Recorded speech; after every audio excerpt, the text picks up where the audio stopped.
So you saw the whole round shape, right? Yeah. Like this stuff, like it's, when it comes to the shear stuff, it's just like understanding basic shapes, bro. Everything is literally shapes. And I'm like, when I first learned about it, I was like, no way, bro. Like that makes sense now, right? Yeah. But the whole shape of the head is round, bro. So when it comes to cutting the top, it's all shapes, bro. But it's just at the angle at which you obviously elevate the hair at. Certain angles will give you certain outcomes. But when dealing with the round shape, you're typically just like grabbing the hair, bro, and literally pulling it out parallel to the head shape. Like literally. You see every line is just going straight out. All right, yeah. See what I'm saying? So, and then that will be determined by your fingers on how like you're pulling it away from the head. Even also at the angle at which you're tilting your fingers, right? But pretty much a round shape, bro, is pretty straightforward, bro. You're pulling out the hair like this. See what I'm saying? It's like a short, it's like a longer buzz cut. Okay. But it's all gonna depend on what kind of like look you're going for when it comes to your client's face shape as well. But the square shape, pretty much the same thing, bro. Like you're pulling the hair up, and then even like on the rounder parts of the head right here, Yeah. notice how you're creating angles. You're just literally creating angles, bro. You're creating sharp edges. Like it's pretty simple. That's what I'm gonna be demonstrating you. So with the square shape, you're just essentially just creating like, you know, edges. You're creating angles. But again, it's determined by the way you pull the hair out and how you're like maneuvering your fingers outward, right? This is going straight out, straight up like this. But again, it's just gonna be dependent on the look that you want to give your client based on his like facial features. Typically, like a squared look on the top is like when you're making like, when let's say someone's face shape is kind of round, it's too round, and you know, you want to add some shape to bring, you know, just to make it look a little different.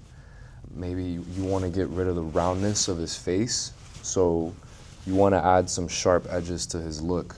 So like a crop, for example, where you want to keep some length, like over here towards where the head begins to round. So you'd pivot everything like this, right? Going up like this. Again, bro, it's just, it all comes down to the client's like face shape. Something that you either want to get rid of or something that you want to complement. And I mean, like if they have big cheeks, bro, maybe something more squared on top, you know, to get rid of the roundness of his face. Or if they have like a sharp jaw and you want to complement that, maybe something more, you know, you could do something squared. You could do something, you know, like triangular. You build more weight towards the top. Or if you want to get rid of the sharpness, you know, you do a buzz cut. You do something round. But it just depends, bro, on your client. But then the triangular shape, bro, it's like, it's literally simpler than you probably think, bro. It's like, it's just, again, you're creating those shapes in the way that you pull the hair out, bro. So at times, like, I'm sure you've heard like a wolf cut or something. Yeah. Like, that's where like you have a shorter look on top and it gets more longer towards the bottom. But it's pretty simple, bro, when you look at it like this.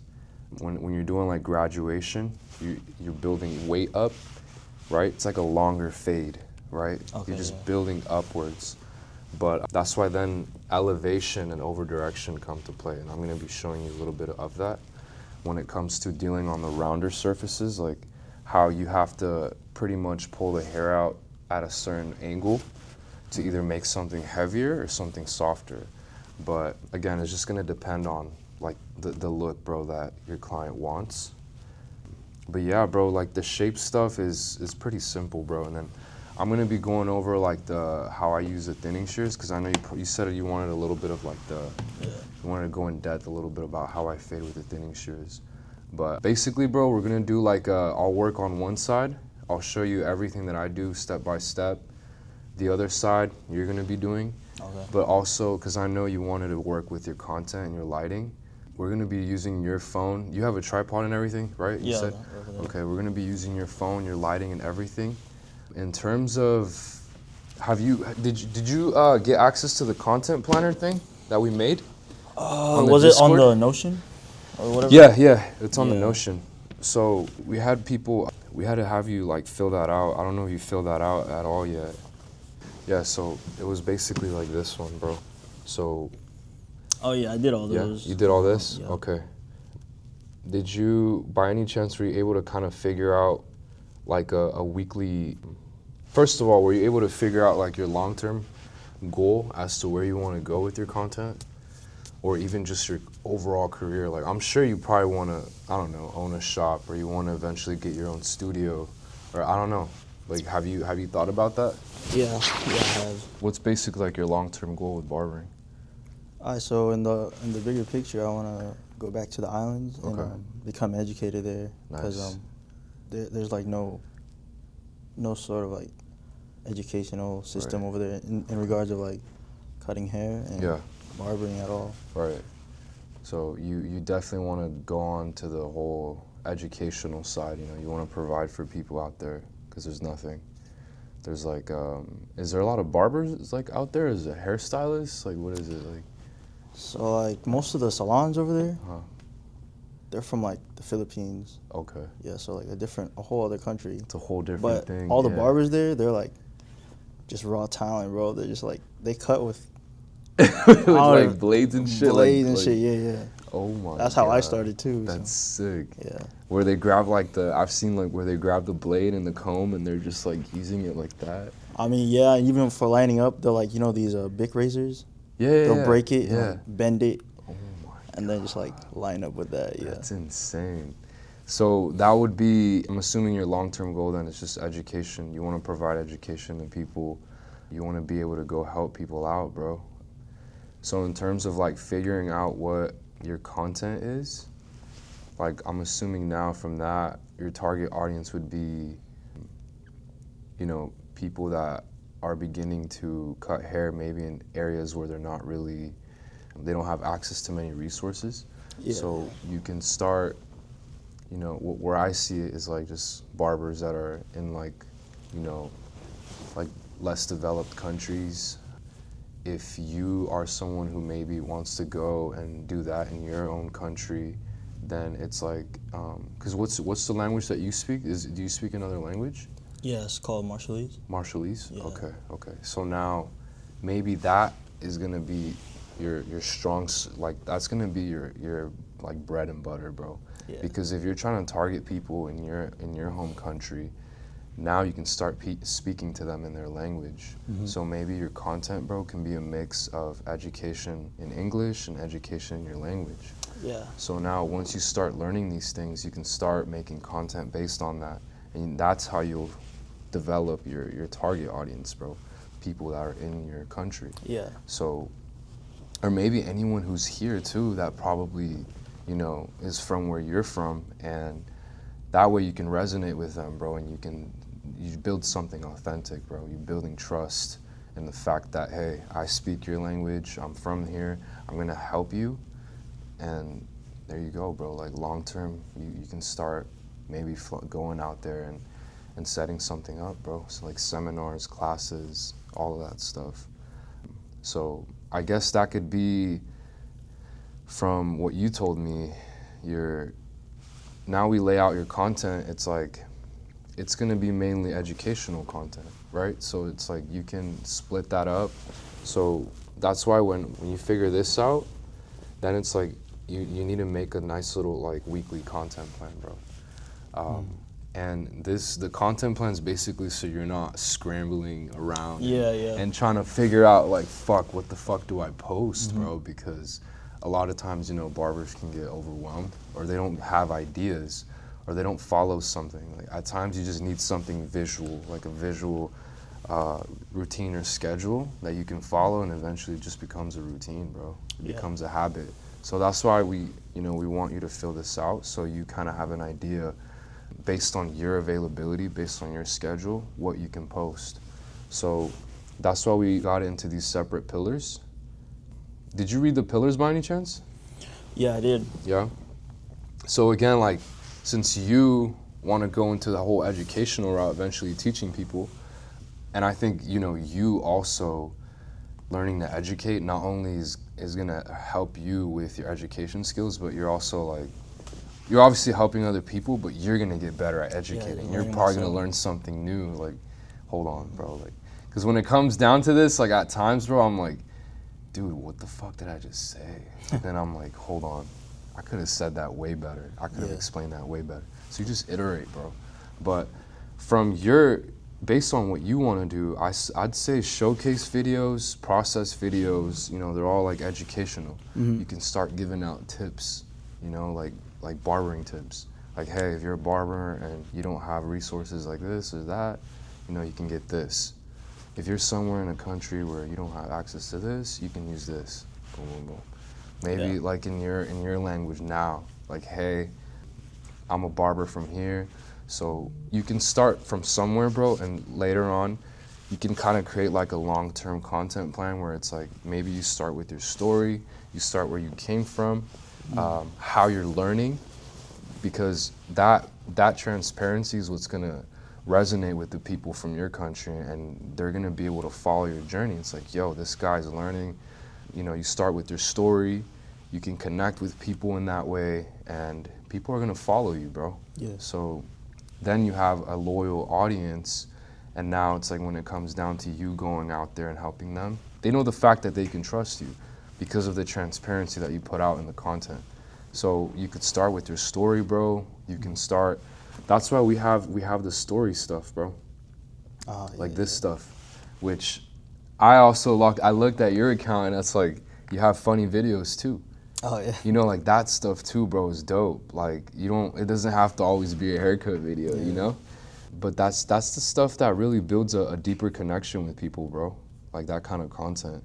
That's why I'm a huge advocate for it, because yeah, it's like you post a bunch of educational videos, but it's like we want to know who the barber is. You know, we want to, that's how you connect deeper, bro. But I'd say based on the pillars, bro, and everything you want to do, what would you see yourself doing, bro, like for the week? Like,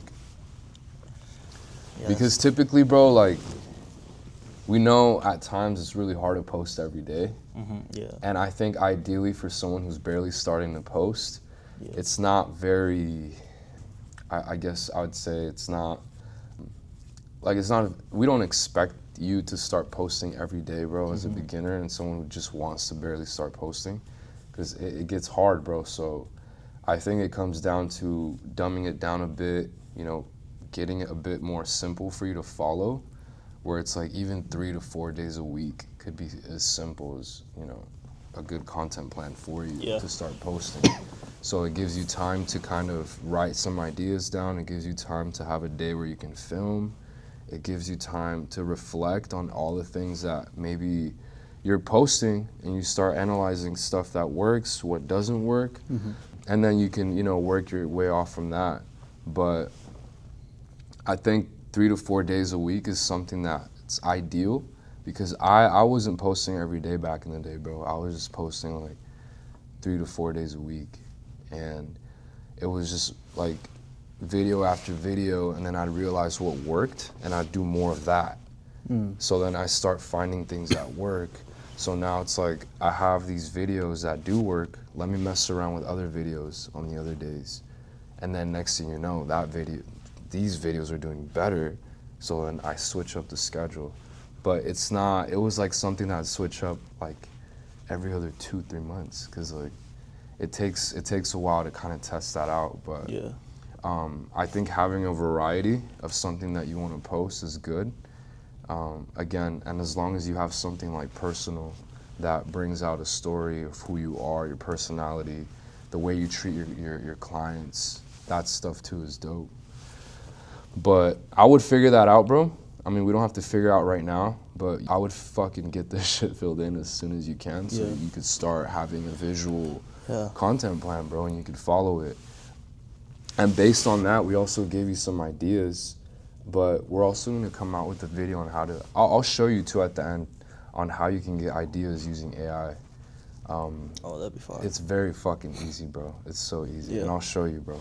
I'll give you like a little rundown, because these are just ideas that we gave you guys just in the meantime, bro. It's nothing crazy, but it's just so you can maybe get an idea off of that, and then you're like, hold on, I think this would be better. But yeah, bro, once you have your weekly plan, it's like we want you to start putting down like your post. What kind of content was it? You know, is it an idea? Did you post it? Is it in progress? And then you'd fill this out right here. So then you would write this down. You know, what kind of content idea was it? You know, was it an educational video and I showed this? What time did I post it? How many likes, how many comments, how many saves maybe? You could put the link maybe to the post here. And this is just a way so you can start tracking everything. And then you go back next week and you know, you see what works, bro, and you know, that way you can start working on what's working, bro. Like, that's pretty much the way we saw growth, bro, and that's just something that, you know, we've seen work, bro, and we've tested for many years, bro. So, and here we just threw some performance tips, bro, for you guys to kind of, you know, in case you needed any help. But because TikTok is a little different than IG. Yeah. I don't know if you noticed. Yeah, I noticed that. It's so different, bro, but you can definitely blow up a little quicker on TikTok, if I'm being honest with you, bro. Yeah. But yeah, bro, I think just knowing these two really helps out a lot. Your long-term goal and your target audience, because then you know what kind of content to create, bro, and then you could have a long-term goal. Again, you know, if you're gonna go do education, then it's like, this is the kind of content I'm gonna create. But it varies, bro, obviously, depending on what your long-term goal is. But yeah, bro, I'd say fill this out whenever you can. That way you can start a content plan and then we can go over it and, you know, we can keep you accountable, bro, for the whole year. All right, so I did that, I think, but is it something that you guys could see too? I mean, you could share it after. Yeah, you Oh, can share it. Yeah, Okay. but it's your own thing. Mm-hmm. You know? And who would I share it to? Like just. You could. So you'd click up here, and then you'd put like you know, my email, whatever it is. Yeah, and when you share it, you can put them as a guest, or they can edit it. You know, you could do all this stuff. And then eventually, if you want to remove them, you can remove them. You know. Oh, okay. Yeah. So stuff like that. But this is your own personal thing to keep, so you're just keeping tabs, you know? Because I think a lot of people just wanted something visual. At times, you know, you can't. Yeah. At least just for me, I think that helps. But based on what people were telling me, they wanted something where they could see, you know, what it is they're doing, what's working, something they can go back and look at, like the descriptions, the caption stuff. Yeah. But yeah, bro, let's get to the cut. I'm down. Sheesh. Yeah. Bro's got some good hair. Yeah. We're here with Sam, aka, what is it? Leaky Fades? Yeah. And today we're basically gonna go over some content creation stuff, like how to film in his setup using all his lighting. We're gonna go over a few cutting techniques with scissor work, fading with the thinning shears, and pretty much get him to be comfortable with these things moving forward in his barbering career. But yeah, let's get it. You're from Salem, Oregon? Yep. Homie's out in Salem at Elevated Lounge, Barber Lounge? Barber Lounge, yeah. Elevated Barber Lounge. If you're in the area, come and check them out. Oh, yeah. Yes, sir. But now from now on, we're just gonna go on with the cut. But sheesh, bro, this is dope. What do you usually do with your hair, bro? Well, usually I get like something similar to like a mullet. Okay. And then fringe the top. But I just wanted to clean it up. It's getting a little bit too long. Too long in the front? Not too much. Okay. I had a few reference pictures? Perfect. That I'd like it to look into. It's fire. Something Okay. like this or this. That's gas. So kind of like a brush back in a way with curtains. Okay. So you kind of just do this in a way, right? Yeah. I'd also like it to like fringe too. Fringe whenever. sometimes, yeah. You typically like it what, like maybe around the eyebrow? Yeah. Like a little bit above the eyebrow? Okay. And then the back, it's like. Yeah, this is really heavy, bro. So you can see here, bro, like, notice where his hair kind of falls down to? Yeah. It's pretty low, bro. It's really low. So having all this length is pretty heavy, bro. So what we need to do is kind of remove a bit of weight here, bro, and give it more of like a, elevate the hair a little bit. I'd say not too much, but just so the hair could kind of like lay like right here. Okay. So when he does style it, it can still kind of like poof up a little bit, giving that volume. And then obviously keeping it longer towards the bottom, right? We could. But you want to trim it a little bit? Yeah. Okay. Yeah. Fire. Sheesh, this is gonna be dope. This is so dope. Yeah. So, and then what do you like to just keep this like this, or do you like to do a taper? Taper. I usually Little taper on the yeah. sides? Okay. Okay. So typically, bro, when I start these haircuts, I like to start in the fringe or the back. For your reference? Or? Yeah, for my reference. But I'm gonna show you really quick. I like to just put this like right here, so they don't get wet. Oh, I see. Yeah. Yeah, so they don't get all soaked up, bro.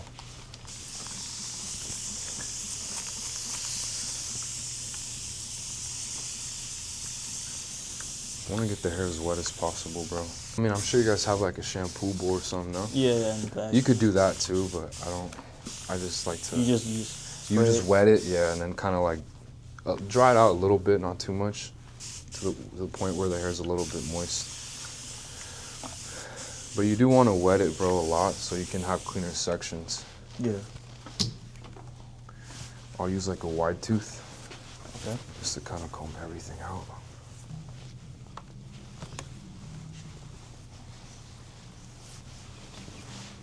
So with this, I'm about to start off, bro. I like to section off the back from the top and the sides.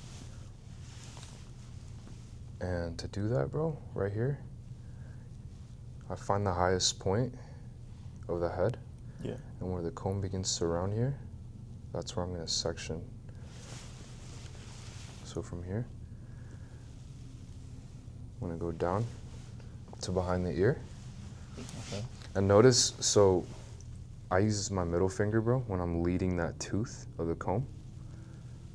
And when I get to this point, my finger like holds the other side of the hair. See? So then I can come in with my comb using the flat part of it. Yeah. This. I can just, put a little bit of pressure while I'm combing to lay the hair down flat.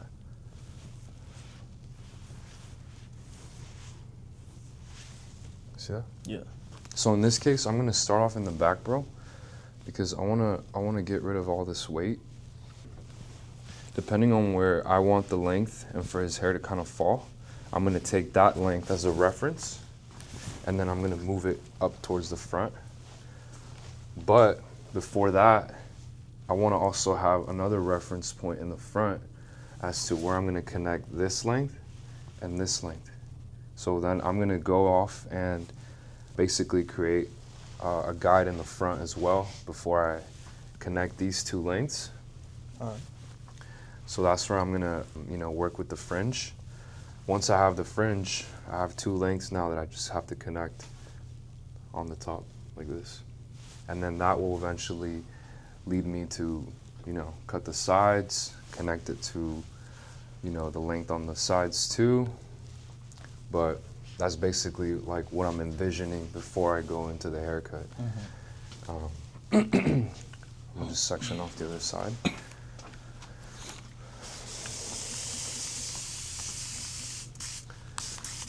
So what we're gonna do, bro, is like after I do one thing, I want you to follow. All right. So let's split the hair right here. So you just go like this. Yeah. I mean, once you kind of get familiar with where like that part is, Right here. you kind of, yeah. So, yep. Nice. Your finger comes off. Right there. Yep. So your finger's gonna stay there, bro. You're basically holding the hair like Oh, this. right here. Yeah. Try using your middle finger. And when you're using your comb, bro, you always want to hold it from the middle. You have more control of it holding it in the middle, because you can flip it, you can, you know, do this. You have more like control of the comb, bro. So, boom. Whereas like right here, bro, it's like Yeah. it's you know, it can easily fall off your hands, bro. So, yep. You try to using your middle finger, yep, and just guide it with your middle finger. Nice. Middle finger. Right here. Yep. Nice. Use the flat part of your comb. Yep. Nice. Yep. We go like this. Mm-hmm.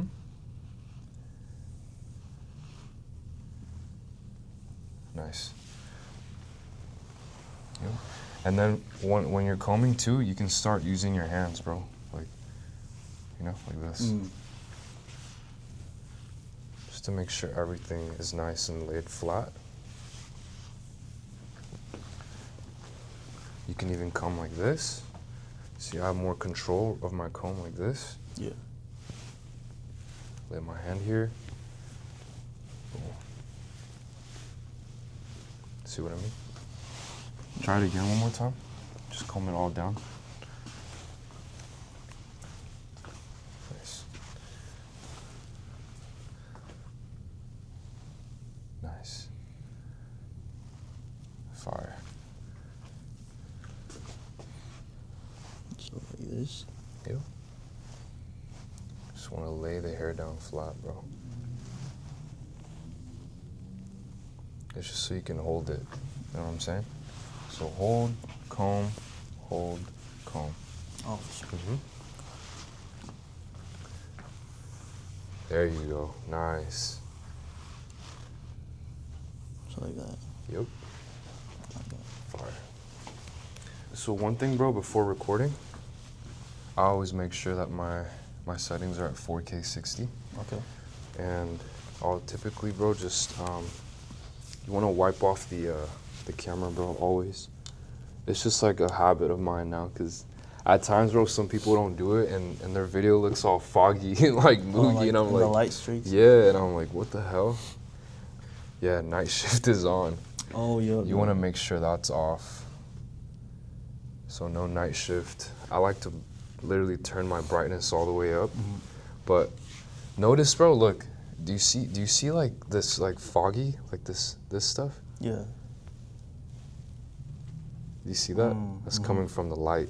So that's why we tell people, bro, when you're recording, you want to make sure that you don't have any bright lights in the background. At times, people do have like shops where it's like maybe someone's going to be across from you. Yeah. But that's where you have to figure out your angles, bro. So since all your light source is from over there coming this way, ideally, bro, you'd want to shoot from here this way. All right. So look at the difference of that, bro. Yeah. That's way better. So now let's say like you want to start making content where you show, you know, how you section the hair, how you cut the hair. So let's say for a first clip, it can be a section like this one, right? Because that's how we began the haircut. So what you'd want to do, you always want to make sure everything's in the center. Your center of action, this, you want to make sure it's right in the middle of your frame here. So I'm going to position the tripod like right here.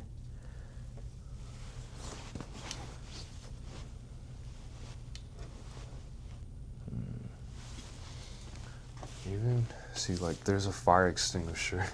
Yeah. Maybe your trash can is right here. But maybe what if you moved it a little bit that way?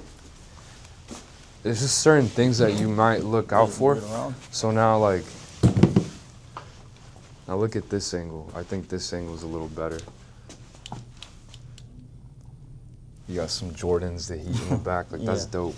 So that's better than having a fire extinguisher in the background, bro. Yeah. So look, now I'm gonna tilt the phone right there. Make sure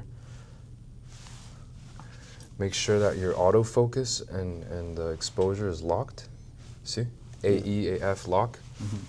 You hit record, and then this is where you're gonna try to figure out like, okay, could I do this, or could I just kind of like position his head a little bit more like this? I'll look back at the camera, position his head, and now I can get that clip right here. Boom. And then boom, boom, and then boom. And maybe that's a clip. Now you can click pause, which is dope. That's something that I like to do because it's just one video, and now like it's easier for me to cut when I'm editing. So it makes it more easier for me, bro. But let's have you do it, bro. Just so you can have this as a piece of content too. All right, So practice kind of centering, looking back at your camera, making sure the focus is on. And then you could just click, yep. Nice. And then you click. Yeah, you can click, Oh, right, yeah, yeah. that one, yeah.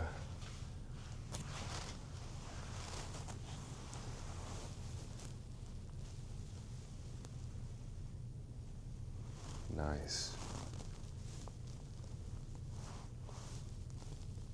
Nice. Something like that. Yeah, yeah. And then maybe, yeah, you could have gone the other one, maybe just like this. So you want to always put you want to put the comb. Like you can put the comb in there, bro, like this. Boom, and then just pour everything in. Okay. Yeah. Or you can even grab a clip like that, bro. Like just like this. Do that.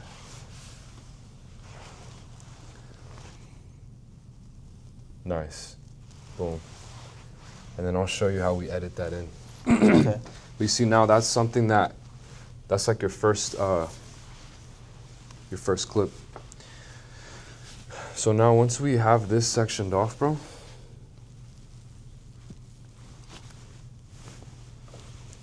I'll start in the back here.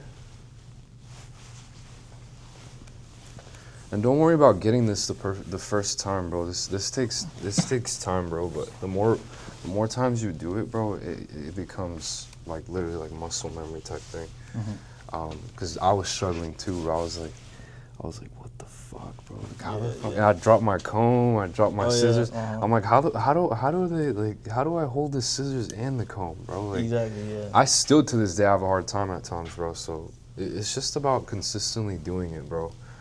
And practice, you know. Grab a mannequin one day or two and just practice the whole movement. Do it slow, bro. You don't have to rush at all, you know. These cuts are gonna take a little more time, but that's why I'd say, like, if it's someone like this or you get a walk-in, you're gonna have to maybe hit up your customer that's coming up next. Be like, yo, bro, like, I'm gonna be a bit late, bro. Because when you're getting it the first time, bro, yeah, it can take a while, bro. Dude, this literally happened to me like. Really? One of the Saturdays. Saturday? Yeah. Jeez. My first cut of the day, walking. No way. Long ass hair. You were like, what the fuck do I do? It took me like an hour and 30 minutes. Yeah, bro. yeah. And that's what's gonna happen, bro. But again, you know, it's just, you're gonna get used to it, bro. So then what we're gonna do, bro, is now that I have the back separated from the front,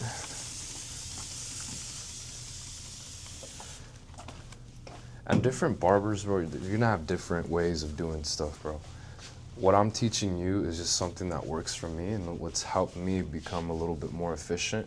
And the fact that, like, I'm not gonna do section, clip, prepare everything. Some people do. Some people probably just don't even section at all and just grab the hair because they're so used to it. But I typically like to work with the section and then cut. And, you know, other people like to have everything sectioned off and cleaned up. Yeah. But it's all gonna depend on you, bro. And like I tell everyone else, bro, it's just like, don't just do one thing. You know, try to learn from a lot of people. Maybe combine what one person taught you and another person taught you, and that's like where it comes down to something that works for you. But there's really no way of doing it, like the right way of doing it. It's really just about you consistently doing what works for you, bro. And as long as you're achieving the good results, you know, people are happy with the cut that you give them, you're fine with that, bro. But here, So I created just a section right in the middle, like this. So, boom. See? You see where my finger just comes off? Mm-hmm. You see how I twist the comb to the flat part? Hands in the middle of the comb. See? I can grab this section like this.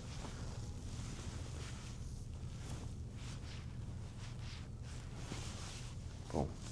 So since this, bro, is a little too heavy, what I want here is something a bit round. Okay. And why I want it round here, bro, is because I want to get rid of a bit of weight, and I want it to have a bit of volume, so it could pop up a little bit here. Okay. Because if I was aiming for something a bit squared, so if I were to tilt his hair like this, Yeah. and pull it out at a square angle, you see? Mm-hmm. I'd create like a box. Like this. Yeah. Well, this wouldn't be, I mean, I could cut it short, bro, but it's still gonna lay a little bit more, it's still gonna lay a little bit more heavy towards the bottom here. Whereas if I just pull the hair out parallel, and I cut it round,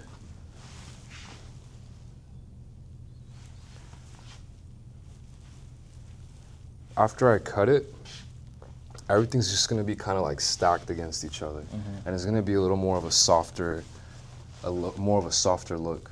So, because I don't want to create any like hard edges here. I don't want to create anything heavy.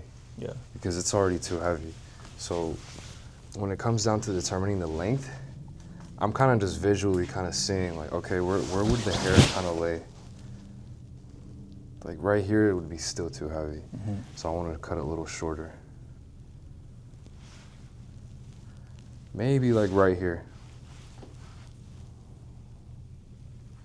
So I'd probably just go in like right here. And you could point cut for texture, you could, whatever it is. I like to just cut, depending on however, and then I'll go in and point cut. Or maybe up front here, I'll just point cut first. Doesn't matter, bro. Like if I cut flat here, and then I want to texture it, and I could just go back in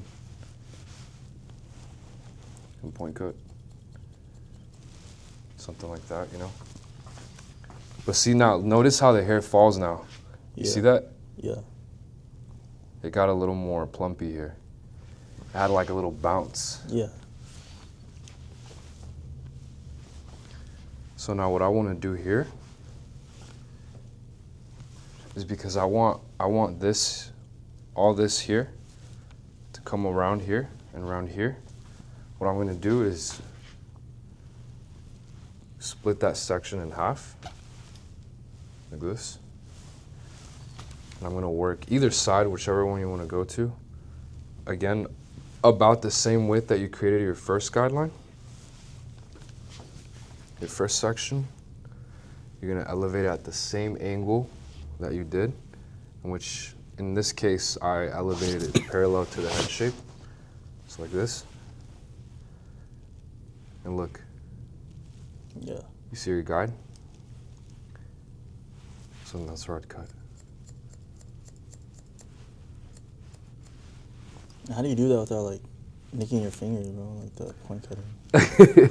So yeah, you wanna make sure that you have a bit of a distance of hair right there between what you want to cut and the section.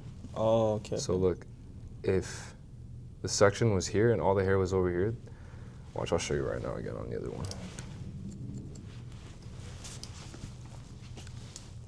So I'll split that section in half. Do you see that? Move it out of the way. I'll go over again here.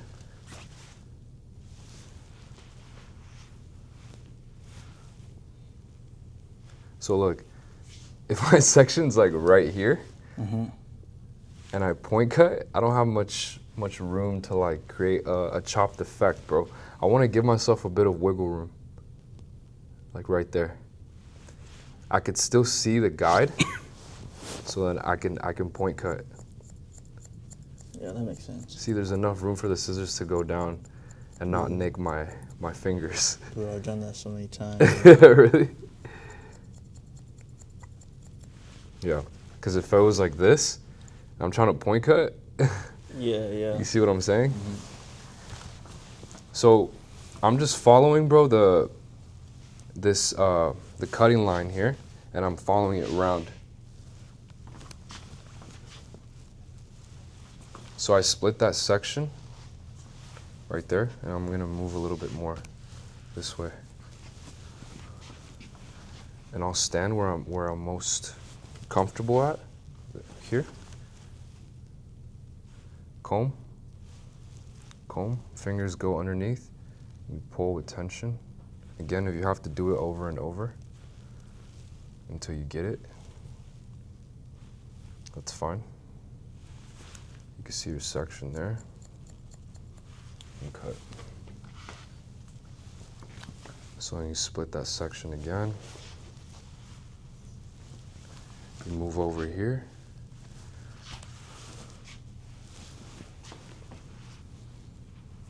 Pull it out the same angle. You'll know if you're pulling it out at the same angle each time, bro, if you can clearly see your previous cutting line, bro.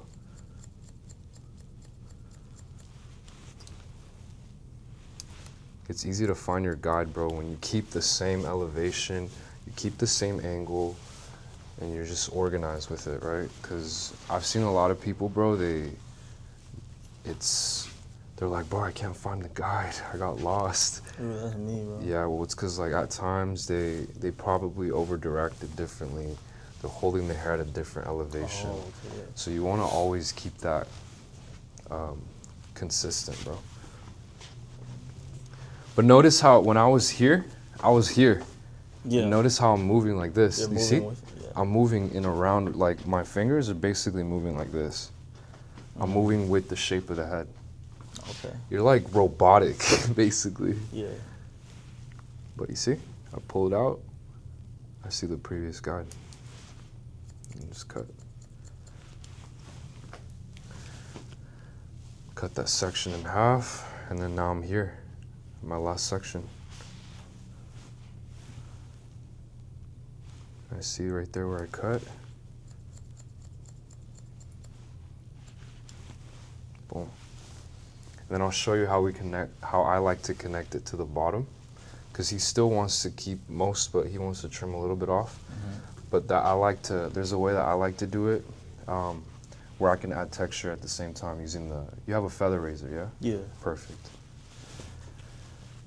So come and look at the difference.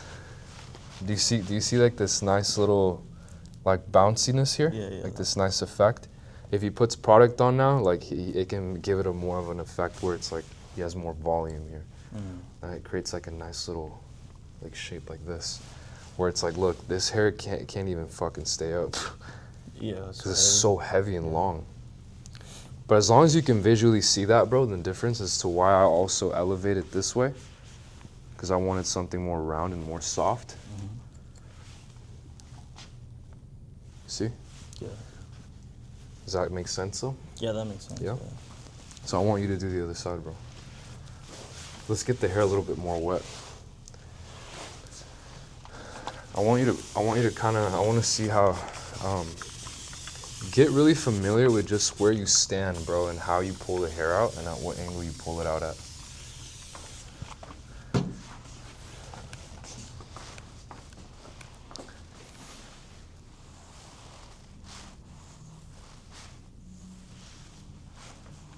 Get a little closer.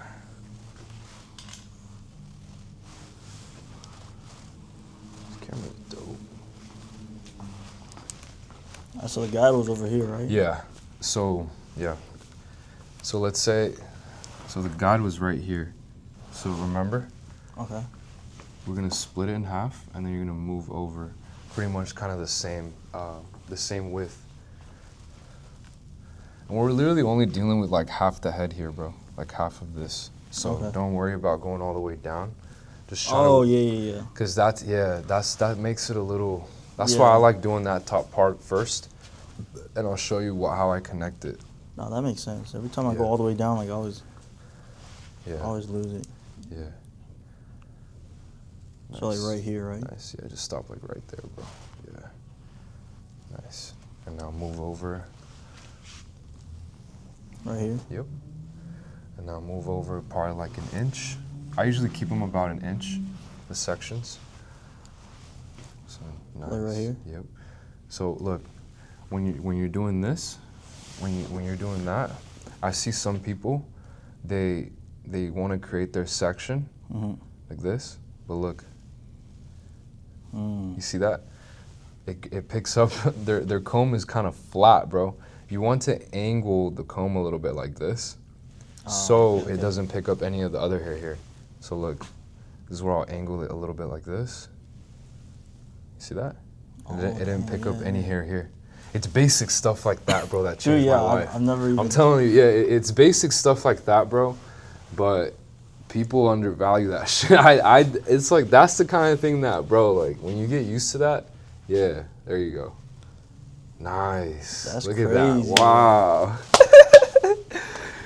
Yeah, bro, and I think a lot of, at least with me, bro, like, as I'm learning to educate people, I like teaching that stuff first, the simple stuff, because some educators, bro, they get too carried away with other stuff, and I'm like, dude, like I would get lost back in the day, because it's like, bro, I don't even know how to hold the comb yet. I don't even know how to hold the scissors.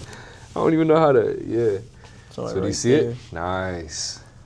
You just like point cut it? Yep, yep. Dude, how do you just like... Yeah, so when I'm holding it like this, this is gonna come down more like this.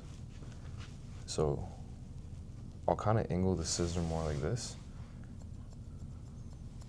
See that? Yep. You can come down a little more. You're not gonna be like this. Let it kind of come down a little bit like this, at an angle. Or I've seen some other people, they'll hold the scissors like this. Something No like way. this. Yeah. And they'll do this. Damn, I've never seen that. I don't, do whatever's comfortable, bro. Some people do it for show. They've literally told me that. Don't do that, bro. Like, do what's comfortable for you. Or you can even go like this, if that's a little more comfortable. But I like doing it like this. Okay. Do whatever's comfortable for you, bro. Even practice, like, so if you have to hold it again, look, yeah, because your section's getting a little loose. Nice. Hold it with tension. Stop like right there, so you have room to point cut. Okay, so right here, huh? Yep. Literally, and just move your hand like a robot, bro. Okay. And just open and close your thumb. Yep. Nice. Be careful not to go past like your second knuckle. If you have to do it, I mean, over time you get used to it. Where I see some barbers, they'll still do it, bro. Yeah. Yeah. So like right here. Careful, because you didn't give yourself enough room. Dude, I do that. So all the that's time. that's when you can nick your finger, bro. See? There you go. Now you have enough room, and the scissor won't reach your finger. Yeah, that looks good, bro. Split that section in half. Dude, how do you flip it too? Oh yeah, you still Yeah. okay, perfect. So that's a basic thing, bro. So right here, like this. Just pay attention to the pinky. Okay. So my index finger pushes it into my pinky, and then my pinky just, You grab it. you grab it and then you twist your hand, and now you can control the comb with you. And then how do you switch back? So when you switch back, you just, Flip it back. yeah. I think it's open or what? Bro. So, boom, boom, boom. You're literally just like swinging it back into your index finger. Okay. Then you can do this. See? All right, man. Practice this, bro. You'll get it in like literally like 10 seconds.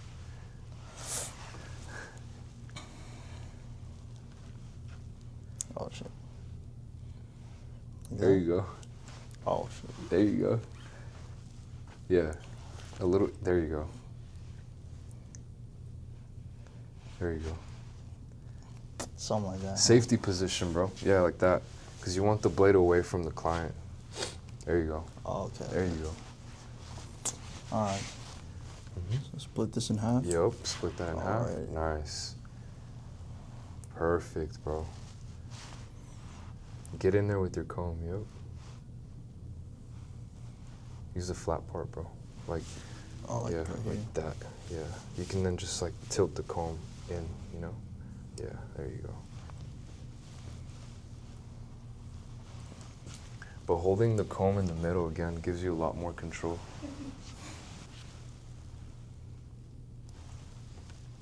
Sheesh. Go. Give yourself room, bro. Remember, Okay, give yeah. yourself room. There you go. Right there. Yep. Nice. Just your thumb, bro. Oh, bet. See? And now, yup, literally just move in like that imaginary line that's the same as your fingers, parallel to your fingers. Just move the tip of the shears in that line. You're almost like a robot. I see. Literally be robotic with it, bro. See? Nice. Something like that. Yep. What about these hairs underneath? Like, We'll get to them, but you can Oh, okay, you can okay. cut them still. Yeah. Nice. Move to the next section.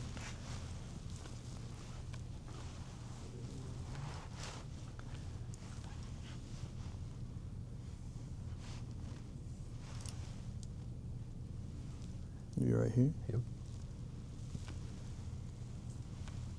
Nice. There we go. Do it comb this way? Or Yeah. Yep.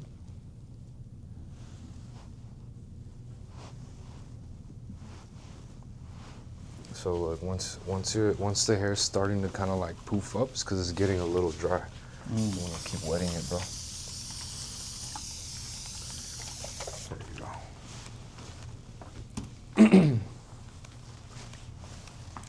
Nice. Oh, that's the Try if so. What I like to use too, bro, is this side of the comb. So I'll comb everything down flat. See? So now, boom. You could see where it splits, bro. Just grab your comb there and just split it, but just still hold on to your section. See?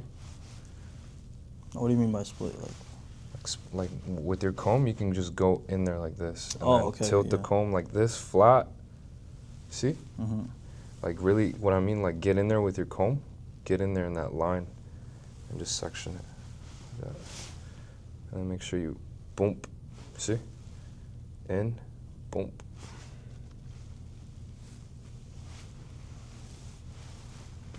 See, so now this hair's out of the way, and you can just go in. And then what I like to do is you can grab your section too, like this. Okay, so that's, yeah. Whatever's easier for you, yeah. No, So- that makes sense. Yeah, that one made more sense. Because you can also do it like this. You kind of like split them on the sides. But yeah, it's a little hard to find it. But if you want to do this, that makes it easier. Yeah. Cool. Honestly, every time I have to trim like the back, like of a Uh-huh. mullet or something like this, Yeah. I always get lost, bro. Well, that's important, bro. That's the important part of the sectioning, bro. Is so you don't get lost. But you always gotta see where your sections are at all times, bro. Yeah. And always keep a nice like little rule for yourself, like an inch, you know, or half an inch. But you don't want to go like too wide of a guide, Yeah. because then you can't even pick up the hair, bro. Nice. With that too, it's also good to use the other side of the comb. Right here? Yeah. You see how you flip the comb nicely? Yeah, yeah. Through the middle? Yeah, that's the control part of like holding it through the middle, bro. You have more control. Sheesh, look at that. More room. More? Yeah, give yourself a little more room, bro. Like half an inch at least. There you go. Nice. Oh, man. Just your Just your I thumb, don't even bro. know where the guide is. No, it's right there. It's right there. Let me see. It's right there. Oh, okay. Those are the shorter lengths. Yep. Literally just move like this. So if the hair's too long there too and you can't really point cut, then that's where you just cut it flat. Just cut flat, yep.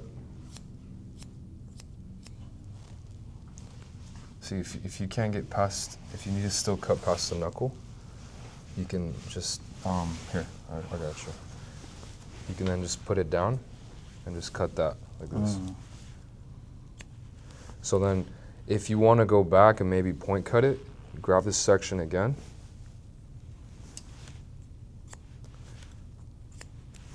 So kind of like debulking that long. Yeah, grab this section again, but you see how much room I gave myself? See? Oh, I see, yeah. So then you could just go in and point cut a little bit. See how I'm moving in that line like this? Mm-hmm. Look at the tip of my scissors. It's really going in that like imaginary line here. Oh, okay, okay. Like I'm literally moving it like this, but above, right here, Mm-hmm. where I want to cut. And look, I'm just opening and closing my thumb. See? All right. You see how I'm moving robotically? Yeah. Like a robot? It just depends on how long the hair will be there. If it is too long for you to just point cut out like that, then just cut it flat first and then you can go back and add okay, texture. Yeah. So now split that guide and repeat the process. I say we probably film that one for a clip. The guide? Yeah, like you doing that, that'd be sick. All right. So, where's your angle? Where's that angle at? Oh, right here, huh? Yep. So let's see here. You set it up now. Let me see how. Shit. Yeah, I think that's gonna be your like that angle right here. So. Hold on, I should have died. No way. Hey, it's all good. That shit happens to me all the time. Oh, it's sick. Something like that. Has it built in? I didn't even know that. Yeah. So. This right here is gonna be probably your The best angle. the best angle, bro. Because again, like from here, you're not getting the fire extinguisher. You're not getting the chair. maybe someone who's waiting there. Yeah. So you're only getting this. Like this isn't bad, you know. Well, like, should I get like a backdrop for this? You don't have to. Huh? You don't have to, bro. I think this is fine. I would say you should if there was a bunch of shit, but I think that's fine. You have a white wall. Everything's pretty white over here, except here. You wouldn't want to shoot from this way to this way. It's like there's a dark background, Over there is white. It's bright. Nice. See? Mm-hmm. Yep. So.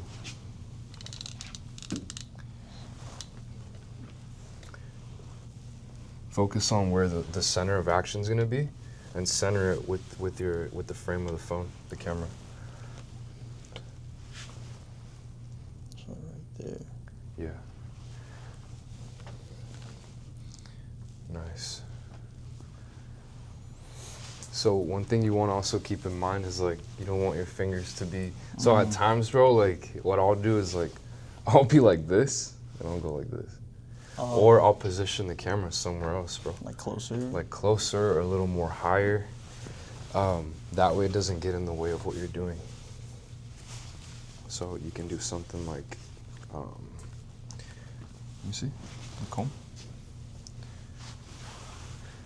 Right here, right here. Oh, you got it? Okay, so, see, so like, if I'm gonna be like this, I'm like, fuck, all right, I don't wanna do that too often. Then you can just maybe back it up a little bit. Maybe like right here, tilt them. You can still see what you're gonna do. You can raise this up a little bit. Point it down.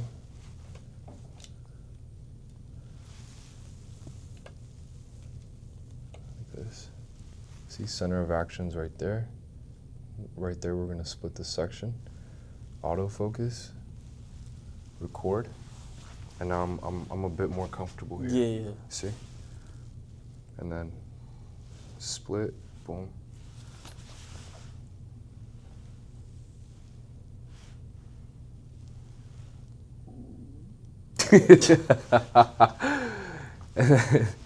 And then you can just boom, boom. Now you have your section. And then maybe you go ahead and cut. Okay. That could be another clip, and I'll show you how to edit all that. So we split this section, right? Mm-hmm. This is the new section. This was the section you split. So here.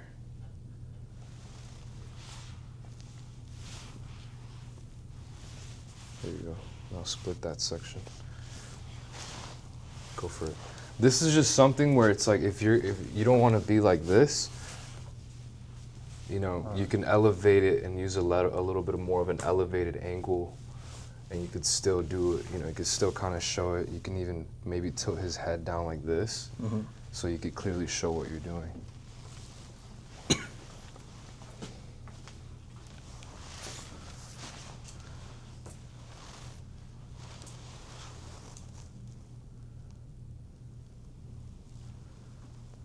Nice.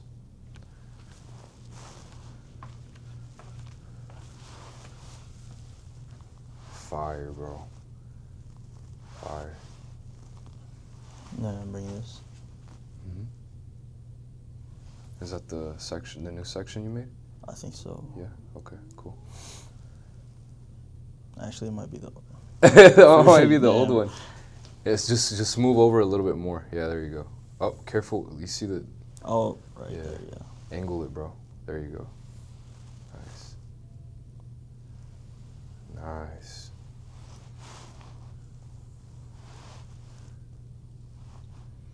Damn, I struggle with this. No, you can pinch the section. Oh, right here? Yep. Pinch it. Yep. Nice. There you go.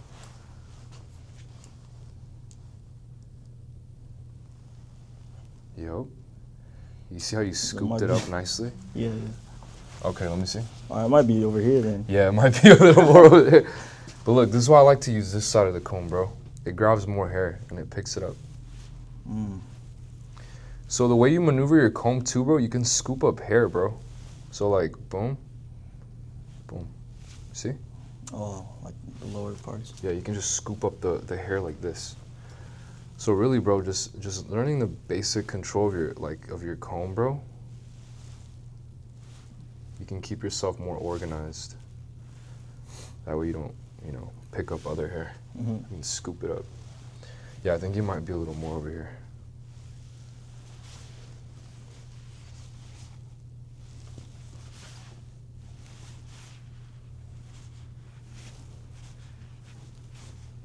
See?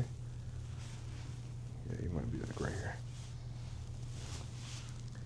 So now that we got a clip of you sectioning that, right? Okay. So we can pause it. But now it's like, come look at the camera. Let me see your scissors. Now it's like, when I pick up the hair here, oh shit. When I pick up the hair and I'm cutting, do you see how kind of like, you could kind of see me cutting, but it's not really a good angle. Yeah. So this is where we can start and shoot another angle, right? Or maybe like, put your head down, bro. Where it's like now, you can get a clip of you cutting the hair where you can see it in a more clear angle. So we can lower this. Boom. Center of action is gonna be, because I'm gonna raise the hair, so it's gonna be like right here. That's what you wanna visualize. So, when you grab the hair here, see I'm kind of like maneuvering to see where I could like best show what I'm doing. So like probably like right there. Boom. And then that's where and you can see me cut. You want to have clear angles, bro, and whatever it is that you're doing, centered. Wet the hair a little bit right there. I'm gonna go over this again now. So basically, since he said he wanted it more shorter towards the bottom, once we had all of this top foundation cut off already, I'm pretty much gonna do the same thing. Where section by section, I'm just gonna work and go down and travel with it all the way down in a round shape. Okay. I think I already worked on this section though, but split that section in half.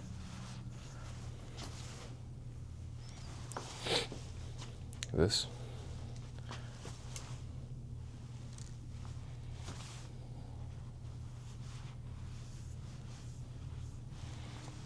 Pick this up.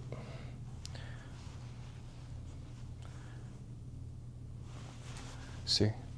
Connect everything. You want to make sure, again, the hair is parallel to the head shape because you're working with the round shape. So now remember once I start getting down here, a little towards the bottom, it's just very uncomfortable to be like this. Look at my fucking back. Dude, that's what I do, bro. It's bad, bro. So what I like to do is I like to make sure this is always clean, bro. So you're not getting frustrated and shit that you're picking up other hair. But so I like to go in with my comb like this. I'll go in on the other side, this side, as many times as you can just to make a nice clean, section.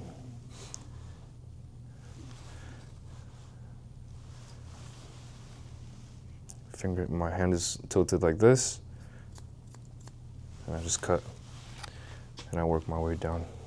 But I'm making sure the hair is always parallel. And look, I can even see my previous guide. Do you see it? Yeah. Okay.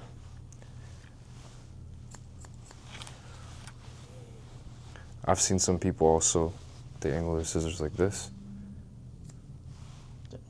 It's like,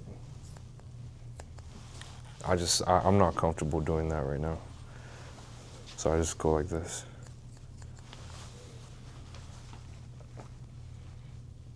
See?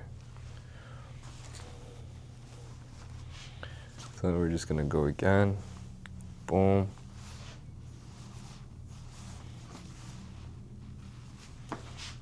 Split that. See how I pinch my section to grab it? Shortest point's right here. Look at the hair, it's perfectly straight. Hair from over here is not a good reference.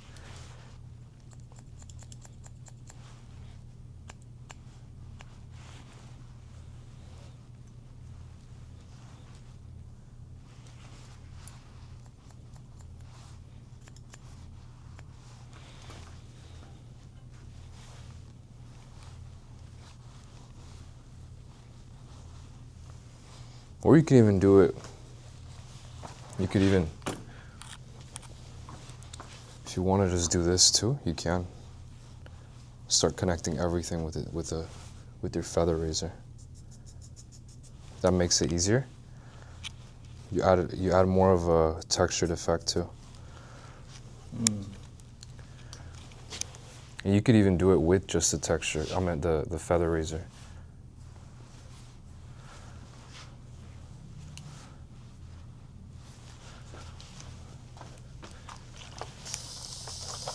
So now this is also another clip that you can get for a video. So look, Action. so you can do it with this too, look. The shortest point is like right here. It's gonna be at the top of my fingertips. But I wanna make sure where the hair is pulled with good tension. So like right there. And that's where I'm gonna start. See?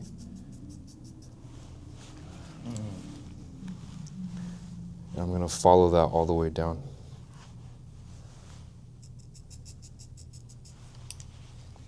It's that simple, bro. Rather than if you don't want to be with the scissors, and you could do that, But it's good. It's good to practice both ways, bro. Yeah. It's good to practice both ways. I just like using the feather razor, bro. Yeah. It's so fun to use. It looks more comfortable too. Yeah, it's definitely way more comfortable, bro, for sure. See, so shortest lens right there. But I'm making sure that I'm always pulling the hair out. As you're going down. Right? Yeah, parallel to the head shape as I'm going down. Remember, it's like a long ass buzz cut, basically. Yeah. See, now it doesn't flare out too much.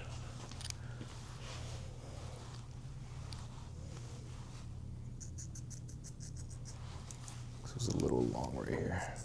And if you wanted that flare, you'd go like more triangular, right? Or Yeah, exactly. So where it's like here, if I wanted to flare it out a little more, it all comes down to how you pivot your fingers. And that way you're also determining the shape of the, you know, the whole cut. So if I flare if I were to grab this hair and I were to flare my fingers out like this, yeah. I'm cutting more in towards the top here, and I'm leaving more length towards the bottom. All right. See, it's like a triangular shape that you're creating. Yeah. Does that make sense? Yep. But yeah, look. It's less heavy at the top now. And it's shorter towards the bottom, so it doesn't flare out too much. But we can go in and, you know, fix this up later, depending on how he wants to look. But yeah, bro, do the same on the other side. You could do it with the scissors or the feather razor, whatever you want. I would try with the feather. Whatever's more comfortable for you. Wet that damn hair, bro. Yep. Nice.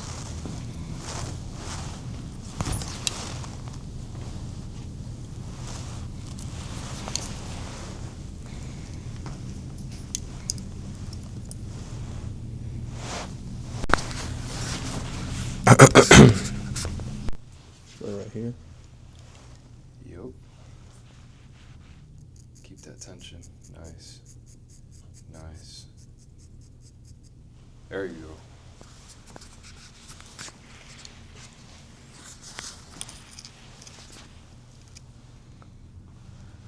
Yep.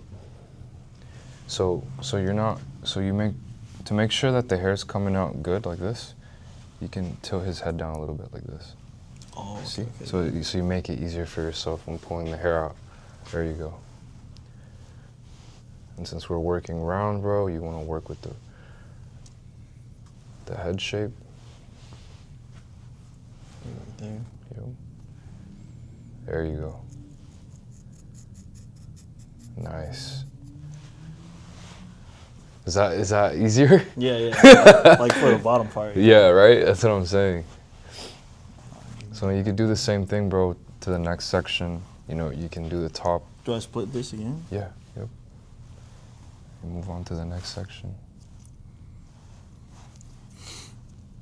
You don't have to split it, but it's just so you can see as a reference in case you missed any kind of hairs. But since you already have the top foundation set, you could also just move section by section. But it's just to make it easier for you, so you don't get lost.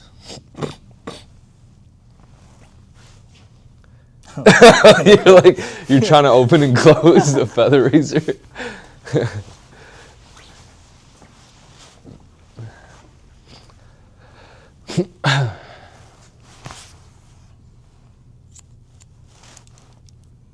I'd probably say a little more higher right there, bro. Oh. Yeah.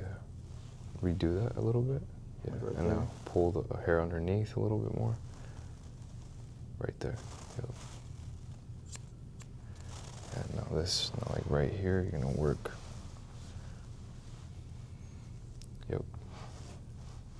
But you see like, yep, I would say like right here, look at your shortest point. So you have to cut all that. Yep. You're creating a round, basically a round. Right there. There you go, yep. Now you can connect all that with the feather razor if you want.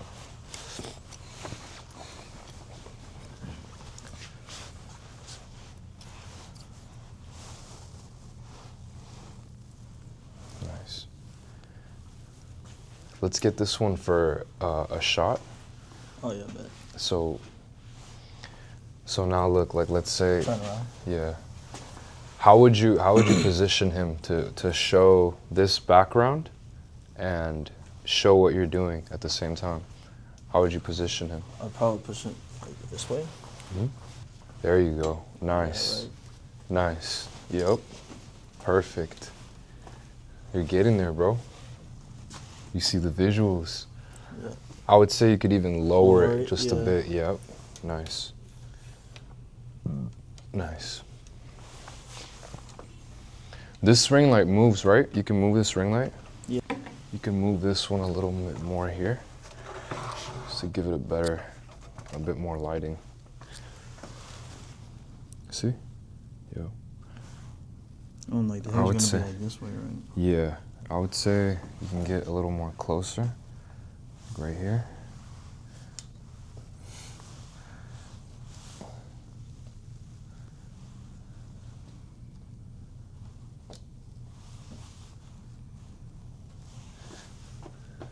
See? Psst, psst, psst, psst, psst. This creates a little bit too much of a shadow. Maybe dim it down a little bit. Yep. I think where it was good. Yeah, right there. And then you're good to record that angle, bro. See how you're in a good, like you're away from the tripod. No, I can That's see a the good, shape. and you could see it. Yeah, exactly. Sometimes you bring the camera closer to you, bro. It's better. Yeah, so you can keep checking back and forth. The other one. Yeah, that one. Nice.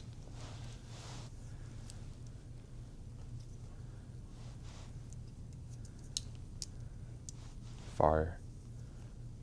Boom. Yep. Your fingers are backing up though. You want to make sure that you keep them in the same Like that. position, yeah, so you don't lose tension and you don't create longer length towards the bottom. Like that, huh? Yeah. You want to just pull it out Like that. parallel to the head. Probably a little more in, bro. Yeah, a little, way more in, way more Like in. this? No, I'm saying like your fingers closer to the scalp, a little bit Oh, more. Like that. Yeah. Like right there. Yep, right there. And then just go right there. Yep. Nice. And then you can click pause. Alright. Yep. Dude, I've never even used that. You never use it? Like the pause. It'll make it easier for you, and so you don't have too many fucking clips. Clips, yeah. Yeah. And then I'll show you how we edit that on the app, bro, that I use. But go for it, bro. You can finish up. That was a good clip right there. Finish that side, and then I'll show you how we're gonna connect the top onto the sides. Cause some people will stand right here, and I'm like, bro, you gotta be standing parallel to where Yeah. you're working at right there when you're holding it this way, so it makes it easier. Yep. See how we took out pretty much most of this flare, but if we'll show him, and then if it still flares out, this is where we can just like with the feather razor, we can just kind of like tweak it up there. But I think for the most part, yeah. Yeah, you need to. There you go. Oh, rat tail. A little rat tail. Gas. Let me see. Where are the scissors at? I'm just gonna check everything. So I like to just cross check. Again. If I see any long lengths, I'll just kind of cut them off like this. But I'll work round. What's that? That's the shop phone. Oh.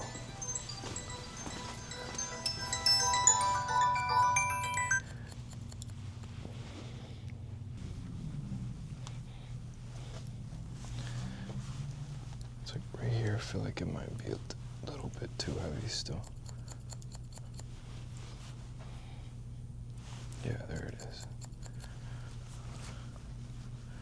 Okay.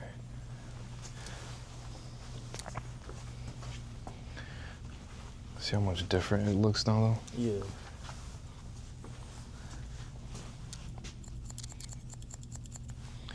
You know, I'll just kind of like pick up the hair, bro, and just point cut, make sure everything's a bit, there aren't any long ass hairs, you know? Mm-hmm. I like to pull the hair out like this. See?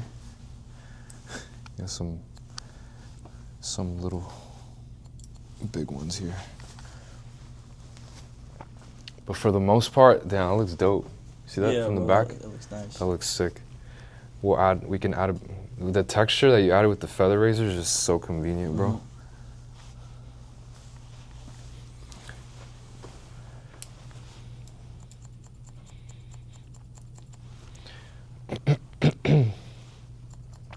What do you use to style your hair, bro? What kind of products? I don't use any products. You don't use any products? Yeah. Oh yeah. Because after a shower, it's already naturally wavy, so Mm, how it is. gotcha. Maybe here a little bit so we can get rid of more flare.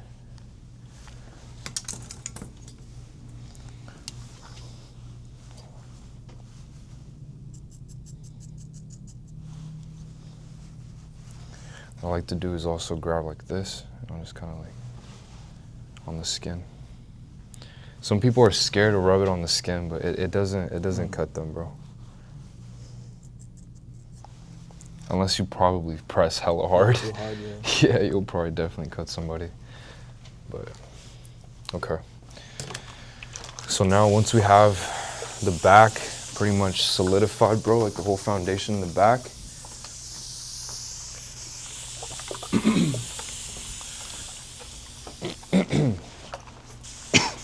This is where I'm gonna kind of work with his bangs first. So we took our first guide from up here, right? Mm-hmm. And we basically copied all that. We worked around, yep. Uh-huh. We worked in around. Well, we took off the weight by elevating the hair up here. See, but we're still gonna remove some of this too, because this comes in like, I'm pretty heavy. Look at that. But yeah, essentially we worked with the round shape. We took some weight off by elevating the hair to create more of a softer look. Right here. And then when it falls, it's a bit more, you know, bouncy. It's more soft rather than a fucking heavy ass line. Yeah. Because if we would have worked with low elevation, you just get something heavier. So then we took that and we, you know, worked round with the shape of the head and all the way down too. So on the crown round, everything from here, from the occipital down to the nape, just all round, all round. Just like this. Well, basically like this. Does that make sense? Yeah. Yeah. So now, since he wanted a bit shorter, yeah. When was the last time you got a haircut, bro? I'd say like November. November? Yeah. Okay. So what I would do here, bro, is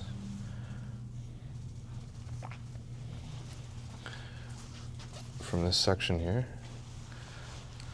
I'm gonna section off the sides.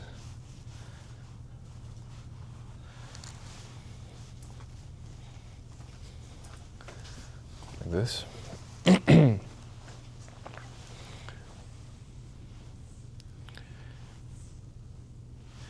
And we pretty much don't want to get rid of too much hair.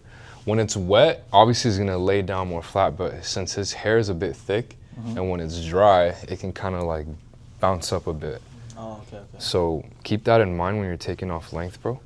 So I would probably a little bit underneath the eyebrow. So I'll just take some of this length here and create like I'm gonna create a line right here in the middle that I'm gonna use as reference. So right now it's kind of wet, but when it dries up, It'll go up. it'll poof up a little bit. Yeah. Yep.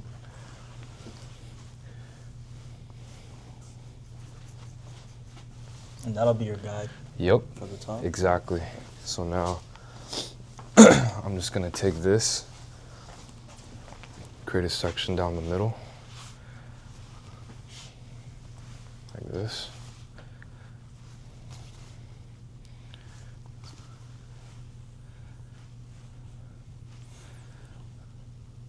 But I want to keep some length, bro. So I'm gonna work squared here. Took the shortest length up like this. I'm just gonna cut across and I'm gonna meet up with the length in the back. Do you see that? Yeah, yeah. I'm gonna connect those 2 points.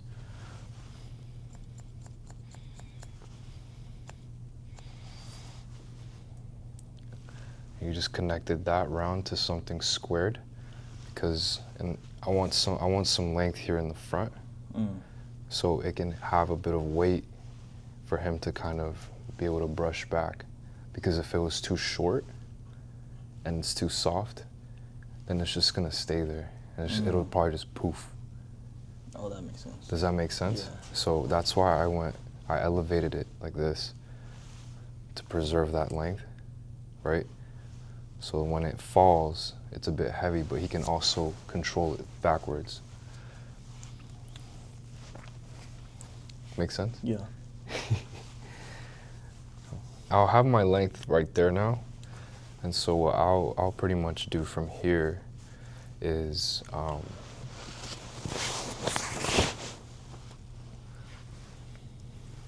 find his crown. And from his crown, I'm just gonna go towards the front here where his hair naturally splits. Notice it's not right exactly like on the corners. It's not right here. It's right here. How do you find that, though? I'll show you right now. So you ask how I found that natural split. You can kind of tell, bro, by just kind of playing around with the hair right here. And his hair here just naturally wants to split there. Or you can even, right there. That's where it naturally wants to split. No hairs are gonna be fighting either direction. They're just gonna lay flat. So look, it pretty much goes like this. I think right here.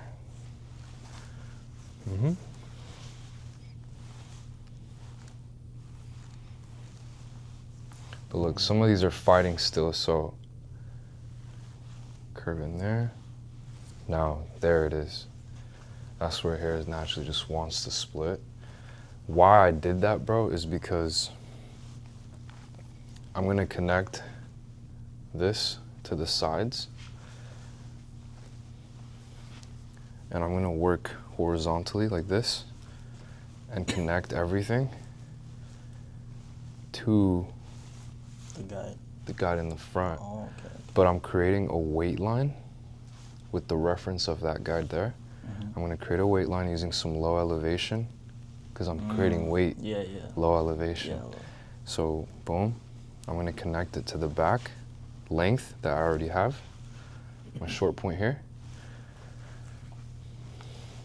And now I have a reference for the sides pretty much, so then I'll use to also connect, depending, because he said he wants to do a taper, I'll show you how we can do graduation like this to basically build, set up that foundation for the taper, while still maintaining length at the top. And I'll show you how to do that. But it's important to split the hair where it wants to naturally fall, bro, because I've seen other people at times, they'll split the hair wherever, they'll think that but it'll be too far in, bro, and then they ignored most of the hair up here coming down. But you always want to cut naturally to where the hair wants to fall, so you see where it's gonna naturally fall, right? Because at times too, you'll grab hair where it doesn't want to fall this way. You cut it And if you want to style it a different way, it's going to appear very differently. Like, it's just going to look too short. It's just going to look it's not going to look good, bro. Okay. So you want to make sure you comb it. I mean, you section the hair where it wants to fall here. But let me show you now. So from the back here, look, we have our section here. Oh, yeah, yeah. But we can clean it up a little bit. And now I'm gonna work round, bro. I'm gonna work round. I'm gonna connect everything to that short point. You see that?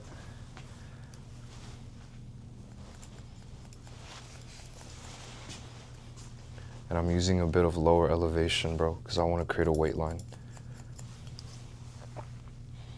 You see the weight line? Yeah. Mm-hmm. I'm going to start going a little lower.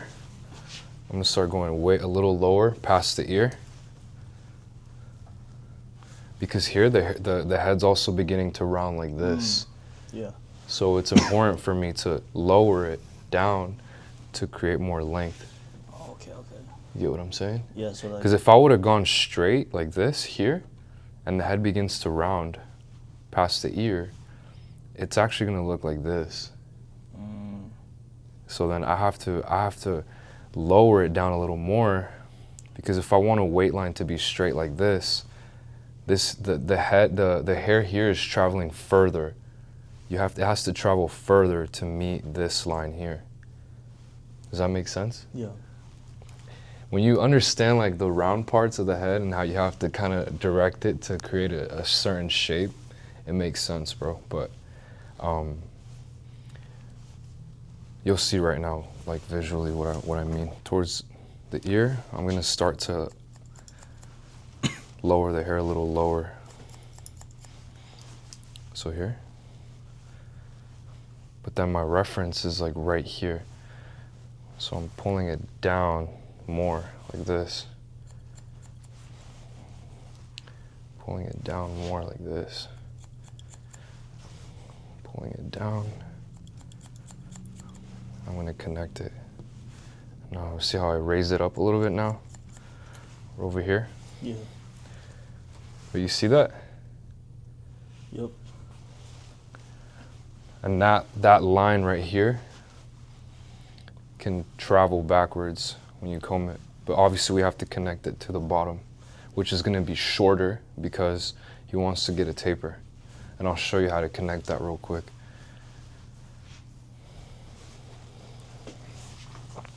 So now I'm just gonna take, all I'm gonna do, bro, is take, I'm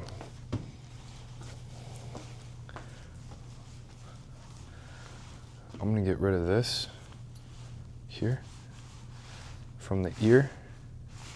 I'm gonna get rid of this, like this. I wanna preserve this length here already. I don't wanna cut that off, because this is part of that curtain there. Oh, yeah, yeah. Does that make sense? So now, from here, I'm gonna take diagonal sections.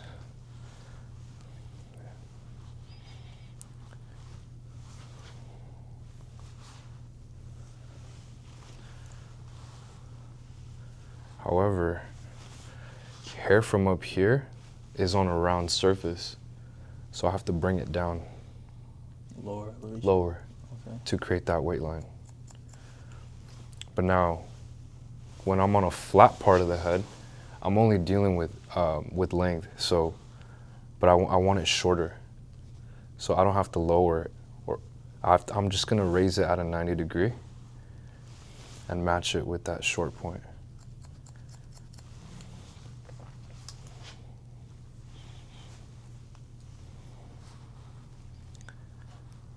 And I'm gonna connect it with the length in the back, bro. I'm gonna wet the hair a little more. You'll see how everything flows right now, bro. My bad. So, boom, boom, boom. The hair up here has to travel further down to that weight line. Once I'm working on the flat part, then I can just work parallel to the head shape because I want it shorter.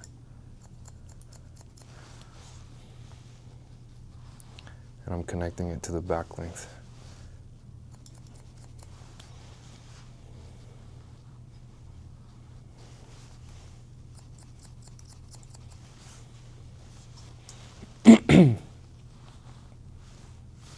It's pretty much now connected. Boom.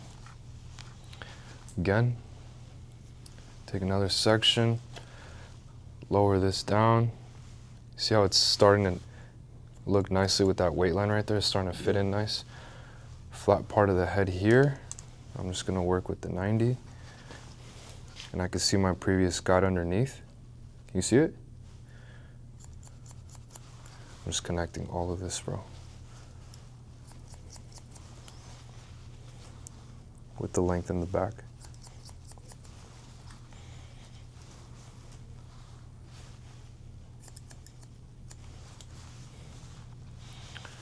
Again.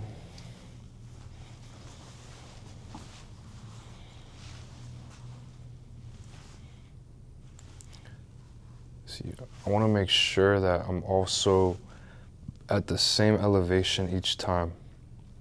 Because when you're not, you can kind of tell, look, there's like one cutting line here and there's another cutting line there. There's like two lines that I'm like, what the fuck? What's going on? Well, you just put them together by finding the right elevation that you always kept. So it's important to keep that same elevation, bro.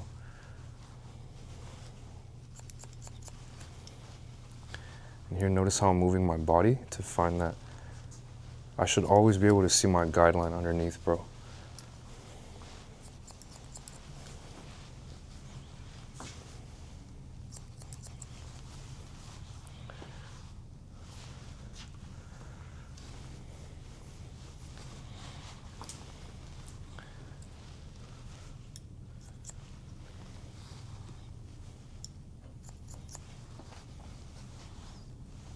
There's really not much length to cut as much anymore. You see?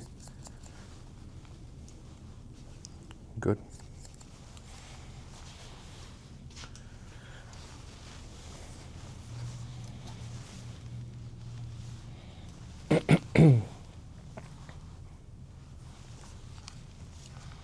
That's it. And we kept this. See? See that? Yeah, that's nice. Now for the taper, bro. Right here, you could just start, you could tape up to that. But if you want it a little shorter, make it easier for yourself.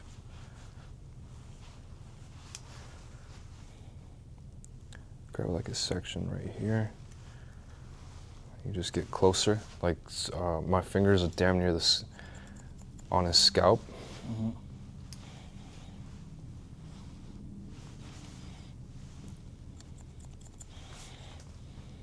I brought this one up to that one, that length, so it just becomes shorter. And then with the one that I started at, I'm just gonna connect it right there. And now it just got a little shorter, and now you can taper up to that. I mean, I'm sure you probably just want something like a low taper, no? Yeah. Yeah, to keep that length there. So now he has his curtains there, bro. But then I'm gonna show you how to connect all of this length here to here. Now you're gonna do the other side. So you're gonna find the calic, and you're gonna split that to the natural growth point in the front. Comb all his hair forward. How it naturally wants to fall, everything. Just comb it all forward. Yep. He has a good calic right in the center.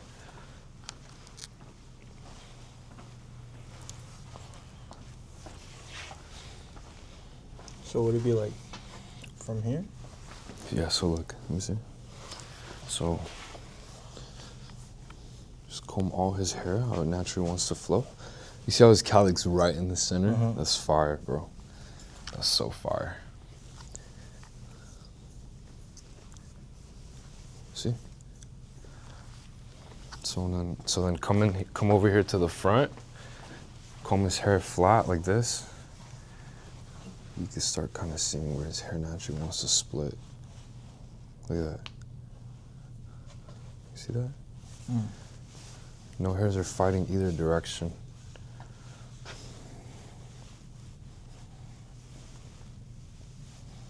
See, some of these are coming down this way because it's like, you see how I'm just combing the hair? And you can kind of tell, look. Yeah. So you'd bring from the cowlick here. And then just like clean it Yeah, up. and just clean it up. Boom. Boom. You see? No hairs are fighting at all. They're just laying down nicely. Okay. Yep. So even here you kind of have your reference, like you have your reference from where we cut with the feather razor. So you remember what we did, right? Do we like? You connected the back to the sides, so then you can get that reference, and then we can work diagonally using that reference. Okay. Does that make sense? But I want you to get that part right. Yeah, the parting. See, and that would be a good little piece of content too. But notice, bro, like your comb, literally the tooth, literally like travels in that section, like that. You see? Like maneuver the comb, the tooth, where you want this section.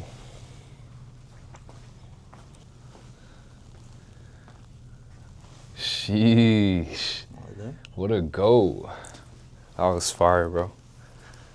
That was gas. You're gonna have to redo it for content. I bet. Here. So where would you? I want to see how you'd place your phone, bro. Show me. Based on what your angle is now. How would you position your client, and where would you put the tripod?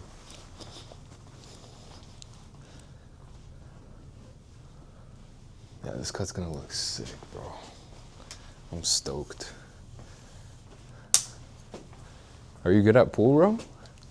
Pretty good, bro. Nah, Yeah, you did not just say that. I'm gonna have to we're gonna have to throw down for food or something. No.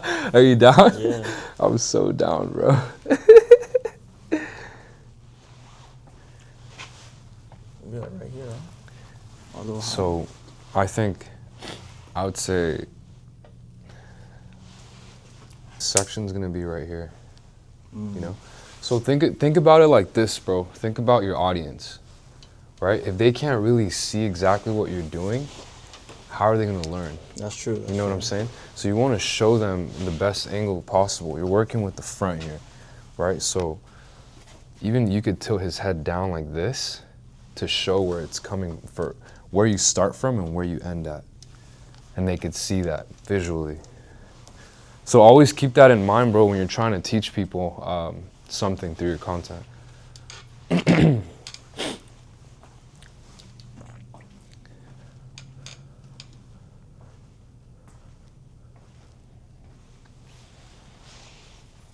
That's sick. Naruto.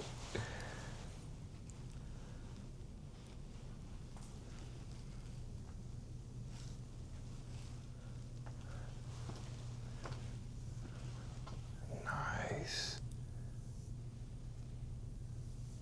Dude, that angle was smooth.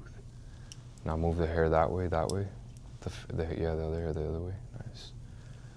Nice. Yo, fire. Good. All right. Now you can press. You can just stop the clip. It's fine. So let me see your comb. So look, some of these kind of want to fight a little bit here. You want the water, bro? Please, bro. What about you? Oh yeah. There you go. So now you can connect the back to the front. But remember, past the ear, you want to use lower elevate, like way lower. So like here. Mm-hmm.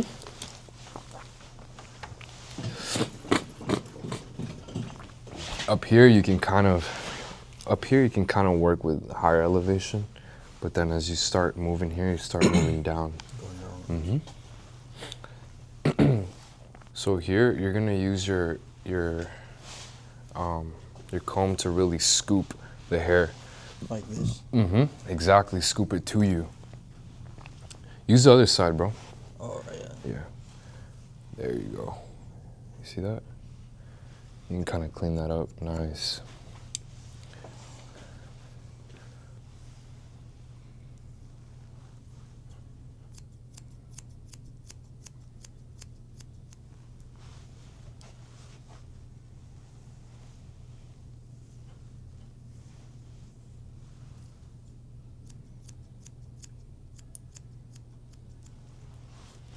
And then is this where I start?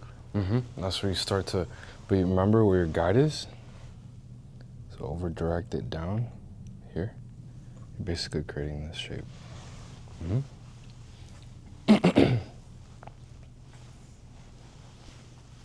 So like that. Mm-hmm. Again, bro, you can cut it flat if you want, and then you can go back in texture if you need to. If it's, you know, easier for you. Like a wide way. Mm-hmm. So what you can do too, is maybe start from the front. Is Oh, okay. mm-hmm. Okay. So you can over direct all of this hair here down to the bottom. Where's your shortest length? You'll see it once the hair came off, and that's where I'd work like this. And cut right here. Boom. Yep.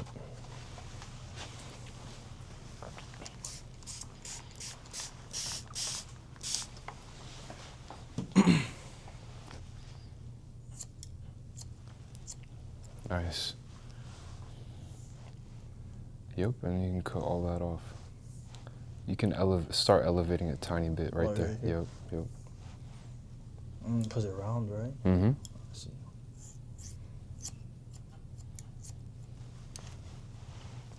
And then one more. Mm-hmm. Just make sure everything, you have like a nice straight line. You see that?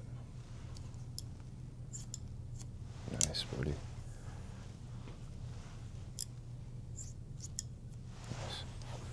Nice. See? Now you have a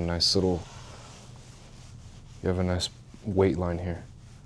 I'd say though, let me see, this could have been a little shorter, because look. You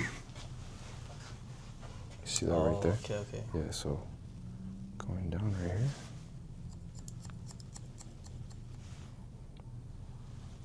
And then working. Just knowing that lower elevation in the front is just game changing. It's game changing? Yeah. I love it, I bro. always like went straight. That's what I want. And then it was weird. That's what I like to go over a lot, bro, because that's the most important thing, bro.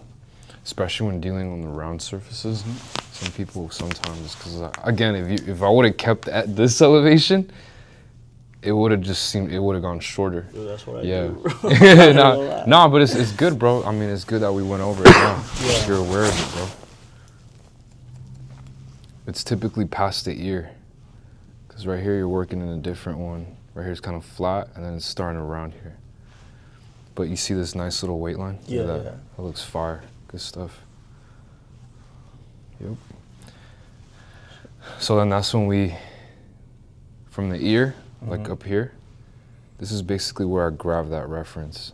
So from here, I just split that to where his recession point is. And you see how you preserve all this length here? So you don't cut any of that. Yeah, I've seen you do that with like crops too, right? Yeah, you do that with crops so you can make sure that length there. Mm-hmm. I keep that so I can also use it as a reference later on.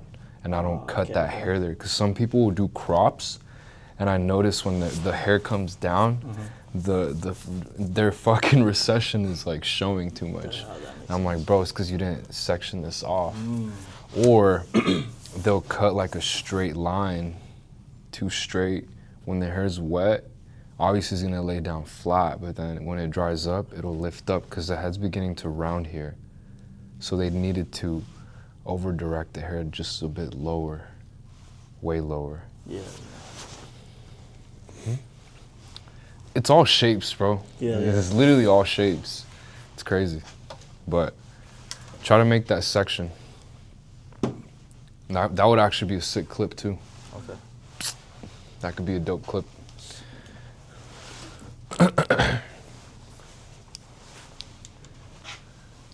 Get that clip, bro. Remember, bro, think about it like this, like, can I see what I'm doing? Mm-hmm. So you wanna show them, bro, if you're educating them. Nice. Where are you gonna stand? Right here? Actually, I don't know. Try this side. Right here?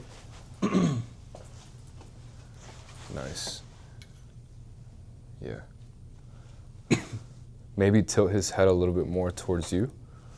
Tilt this way. Like, yeah, have him look more to his left. Yeah. More, right there. Back up his head a tiny bit. Yeah, or I was gonna say center it a little more. Nice. There we go.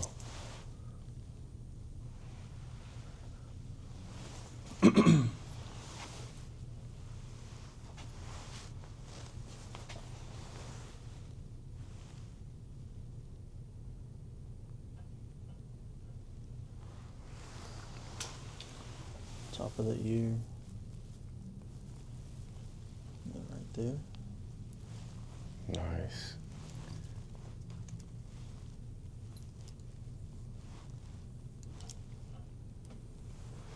Something like that. So again, since he's gonna get a taper, see your scissors? You just want to get your fingers pretty close to the scalp.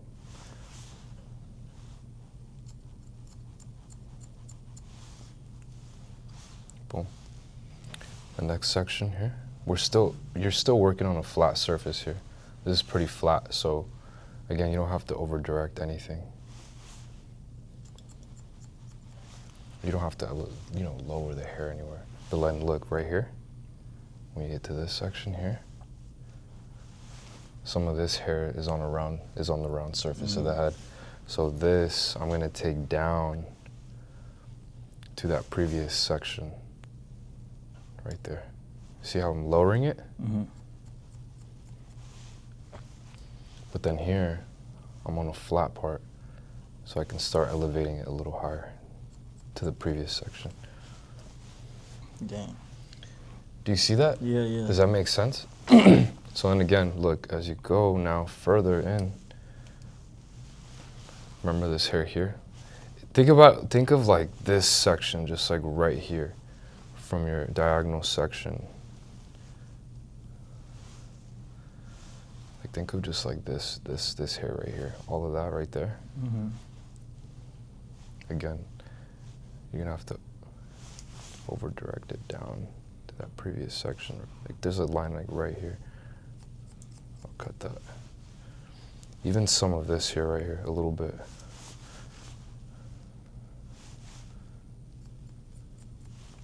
And then now right here on the flatter part,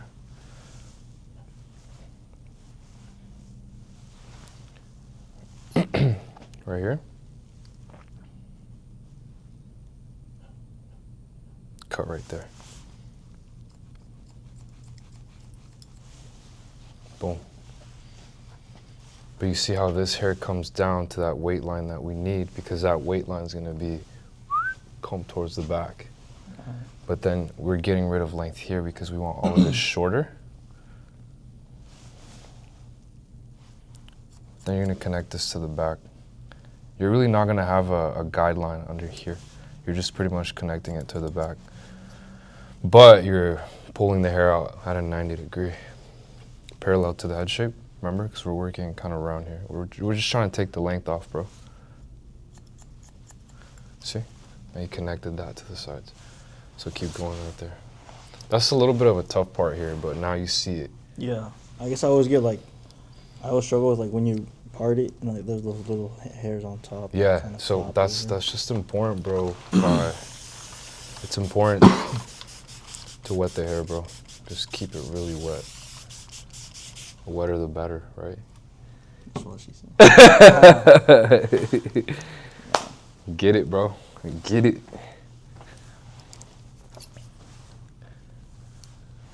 Use the other side, yeah. Nice. Nice. Right here. Yep. Nice. You go all the way down? You don't have to go all the way down here. Because the back is already kind of cut. Oh, that makes sense. Yeah.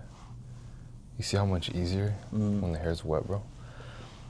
So remember, this hair from here is coming from a round part of the head. So you're gonna have to lower it, yes. Lower it into the previous. You'll be able to see it, bro. Like, do you just go all the way down? Yeah, hold on.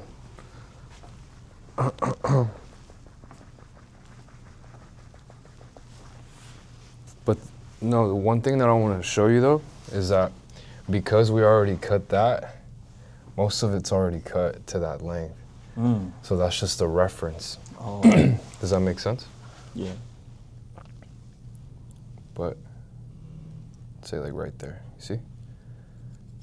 You see So that? basically we're just cutting that. Yeah, like we're the cutting. curl already. Yeah. Look at that. It's like right here. Cut that, and then when you get here, cut like this. Okay.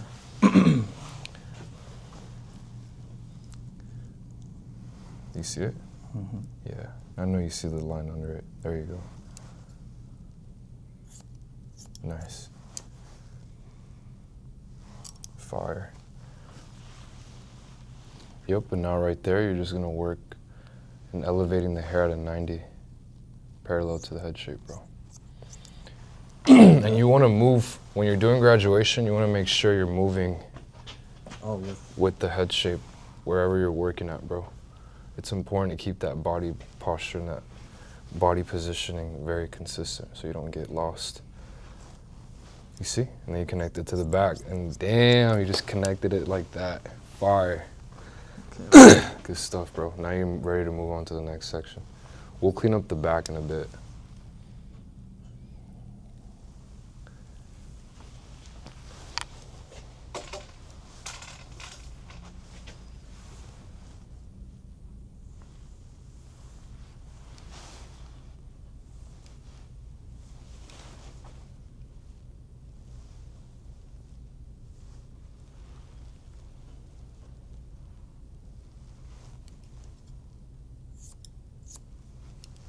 Nice.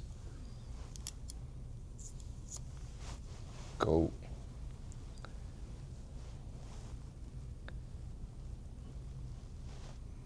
Yep, you see your guide.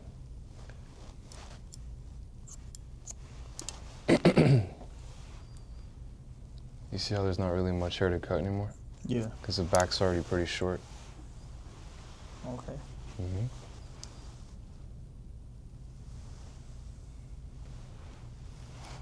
But you understand why you lower the hair that's coming from the round part of the head down? Mm-hmm. To build that weight. Exactly. Yeah. Yep.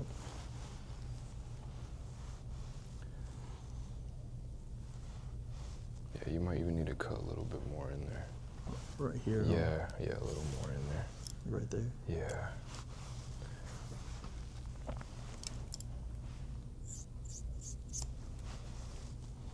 Just make sure that your elevation's always the same there, bro.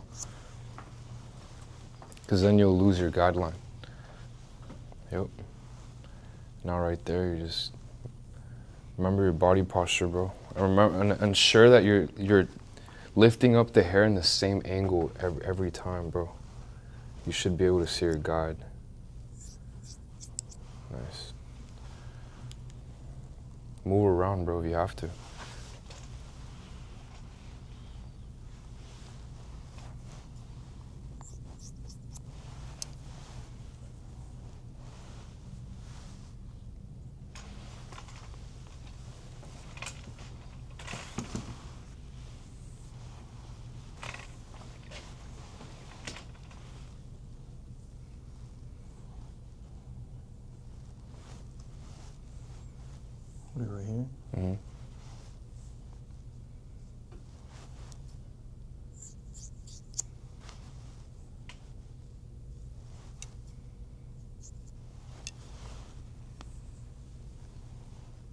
There you go.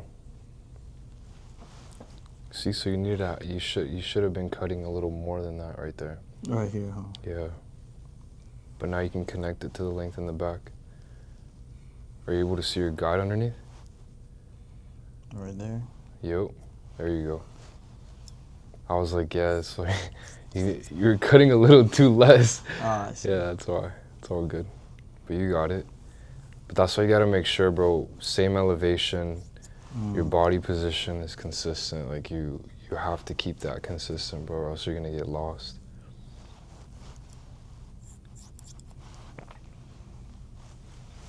Simply, bro, I'm gonna comb all the hair down. Again, from his cowlick here, we're just gonna split it in half. Okay. Towards the middle. But it's not always gonna be a straight line. It's kind of gonna curve at times. See? Like right there. I see, yeah. So I split right in the middle. None of these hairs are really fighting either direction. So now, pass me your feather razor.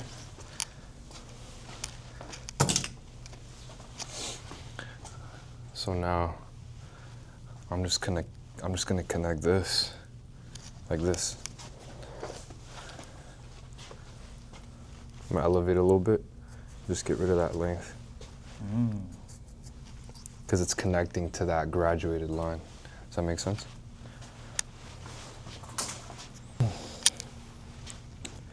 But now here, again, I'm lowering my elevation past the ear, because all that hair is coming down from all the way up there.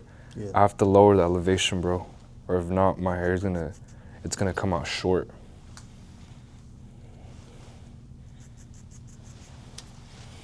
And I'm gonna cut it down to, I'm gonna match everything to that length right there.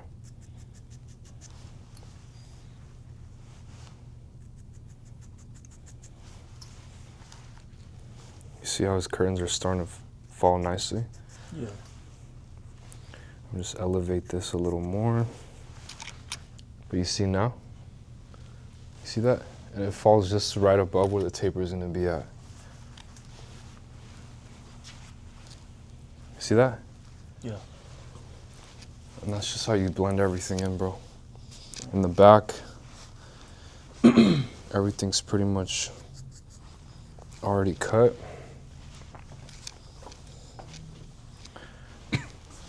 You can do this side. I just like blending it with the feather razor. You can do it with the scissors, but look, you can even see your guideline underneath. Right there. Just connect everything to that guideline. Look, you can see it right there too. Do you see it under there? Yeah. It's right here. Just connect everything. This could be a clip. Okay.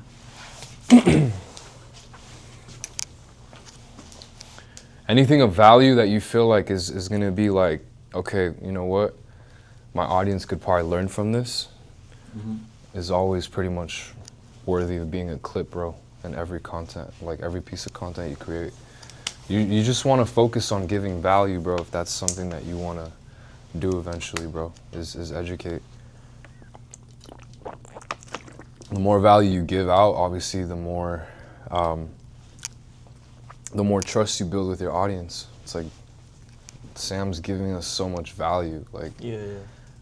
it's like now when he comes out with something or he's gonna be in town, when you do go over there, let's say, don't know, bro.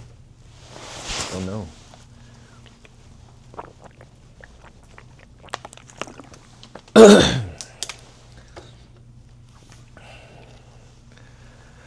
I got braided up, bro. I don't know if I should do a high taper or just keep growing this out, because she said I have to grow this part out, bro. Oh, dang. It's mad annoying, Yeah. bro, because I want to rock them so bad. But I look like a fucking peanut.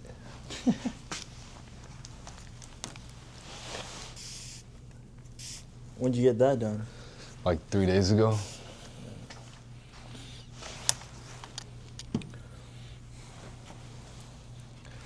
Yeah, my forehead too big for that, bro. Huh? My forehead's too big for that.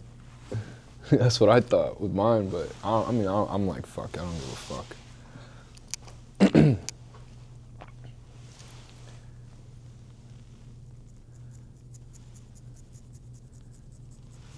Nice. That's fire, bro. Good stuff.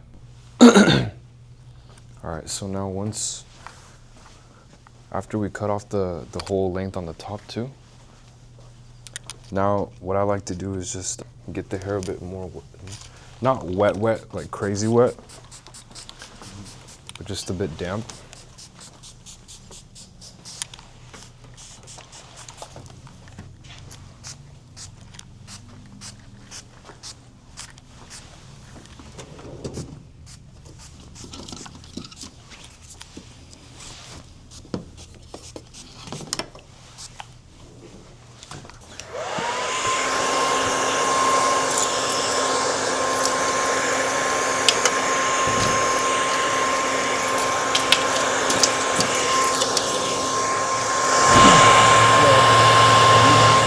Oh no. He's not here. We're closed today. Okay. I'll split the hair like this.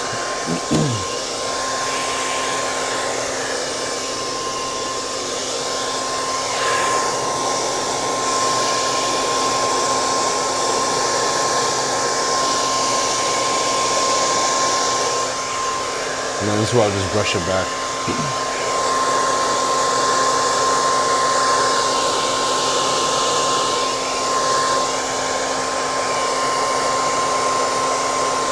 You see how all of this connects? Yeah.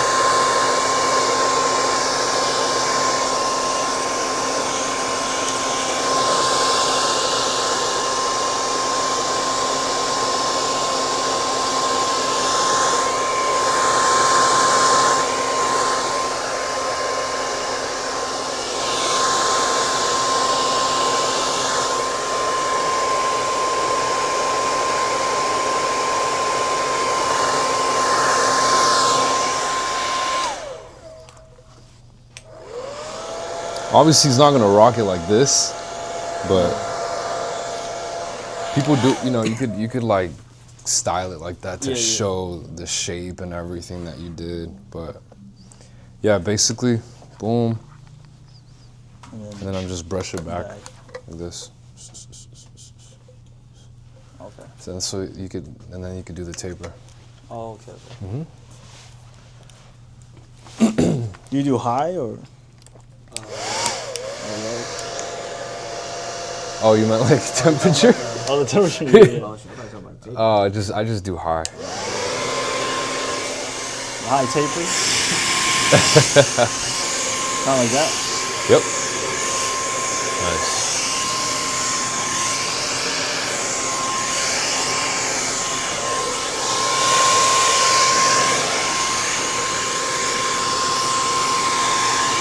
You turn his head a little bit like this to make it easy for you. Put your head like this. Nice, there you go. Sheesh, look at that flow. Wow. That flow is nice, bro. Sheesh.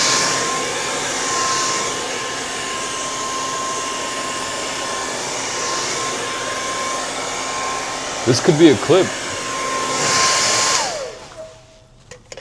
So you can get more clips. And then maybe you could do like 1 or 2 clips of you fading, and then that's it, bro. The final. Salem's fucking hilarious. Bro. She was looking for the past owner. I'm like, what the hell? For what? I don't know. That's Probably wild. probably Got got beef? She owes her something. No way. Damn. Right here, right? Yeah. So where's your center of action gonna be, bro? Yep. So you could just like, right there, you could blow dry it. Nice. Yep,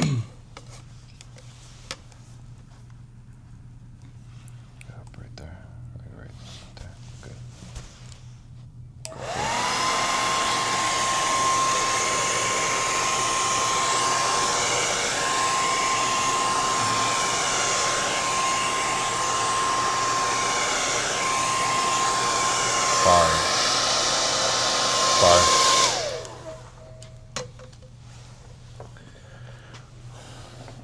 bro. Look at that. No, that's fine. You see how it just flows? Yeah, yeah. Everything just flows nicely. But I mean, obviously he's not gonna style it like this. He likes these kind of down. But I'll show you how we can make it all look nicer with some texture powder or clay, depending on how he likes either a wet look, a dry look. But I'll show you how we go about asking for that kind of thing, you know? But for now, I think you're ready for the taper, bro. All right. Let me, pass me a fucking 3 guard. I'm gonna fade this side just for now.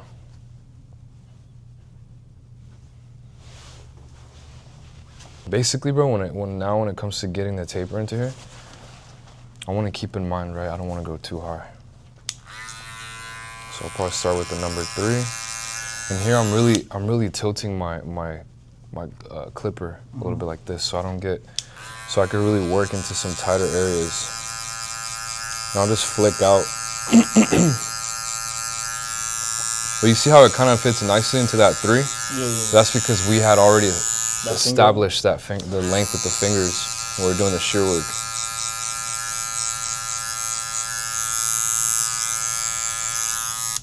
So bro, then I'll just open the lever. Just kind of like freehand that to save time. Because the whole shear work thing takes me a while. Especially as a beginner, bro, like especially if you're someone who like really like still is detailing, like you're still like kind of like, you still haven't gone the whole fading stuff down. You know, it can take a while, bro. It can take a while. But I just literally open the lever, bro, and I'll just kind of flick out.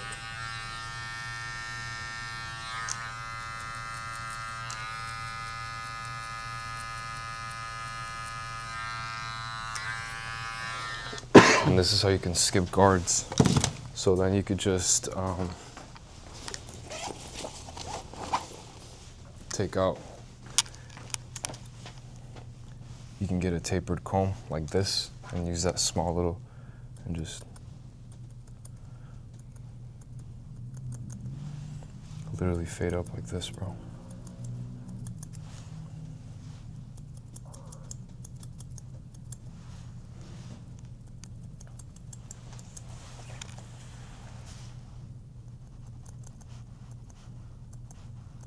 Because we don't want to cut too high up, bro. So I like doing this rather than the clipper. Because I can control, you know, how high I can go and control the darkness. I can detail at the same time.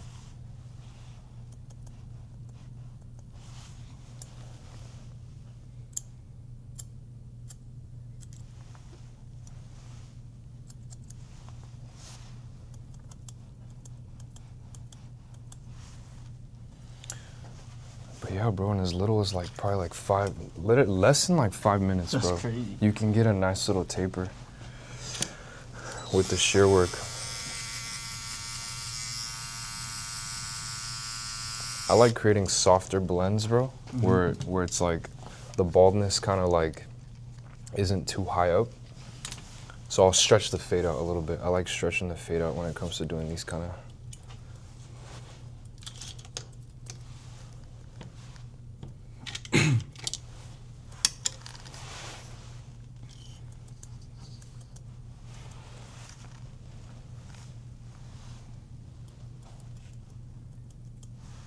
See?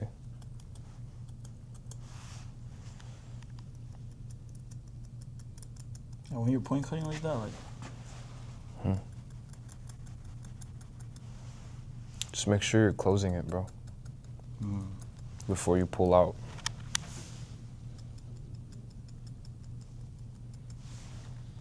You don't want to just pull it. pull it. I don't know why people go like this. Like, there's no need to do that, bro. Just kind of like go on that spot. Boom, boom, boom, boom, boom, boom. You don't have to go like this.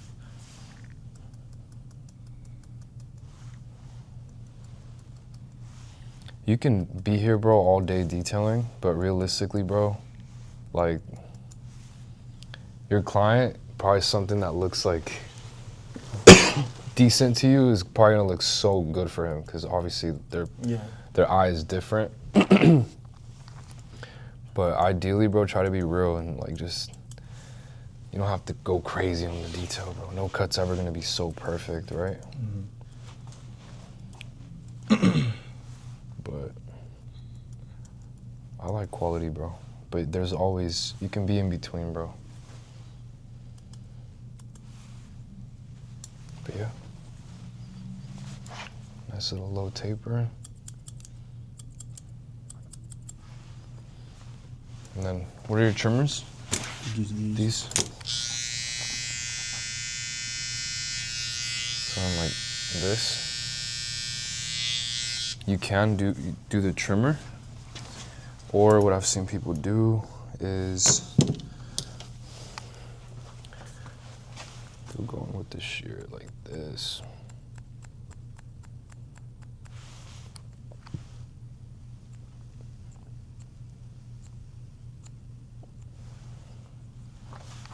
You could have more of a nice natural look like this, right? But I like to just kind of, you know, I'll go over with the trimmer, bro.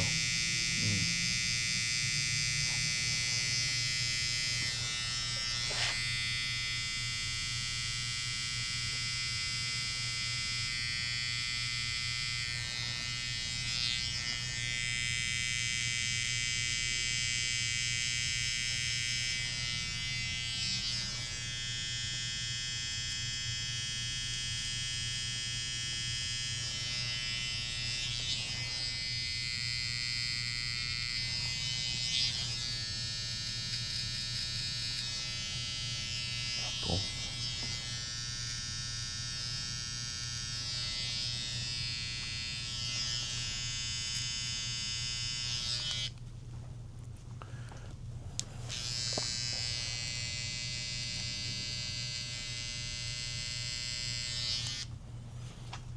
Something simple like that, bro.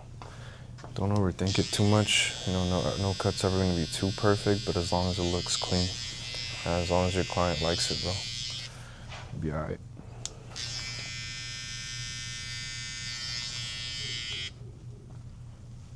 Gucci.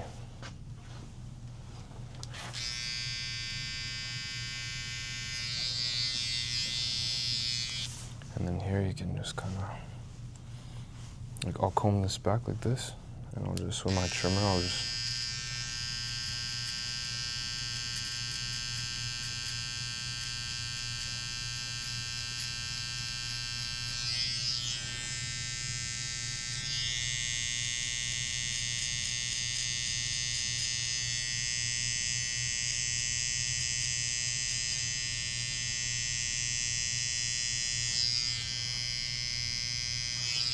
really get under there, bro.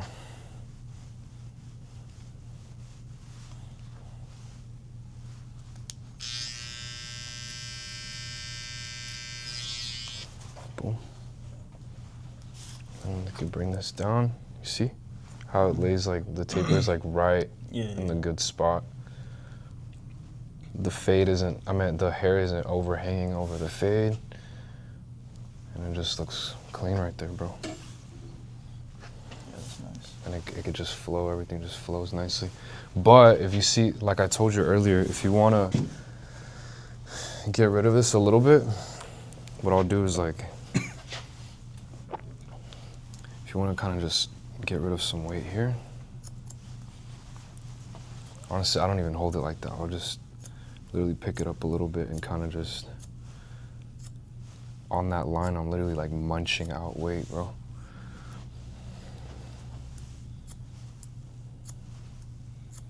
And just making it softer as many times as I need to.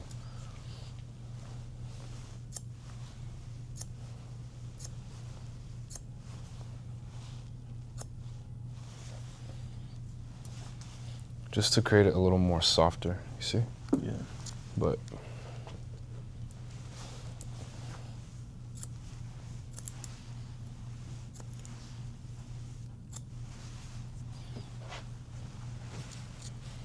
I've seen people go like this, like they do this.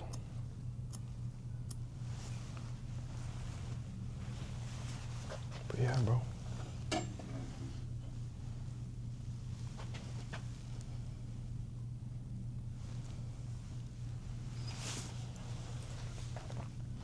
If he wants to poof this up, we get product, or if it's too heavy too, feather razor it. That way it can kind of like get that little bouncy effect. Yeah. But that's it, bro. Obviously you can cut some of those off too. It just depends on how he's gonna style his hair, but you know, it needs to be, he wants to kind of brush it back, so I'll get rid of all this underneath. Like that. But yeah, bro.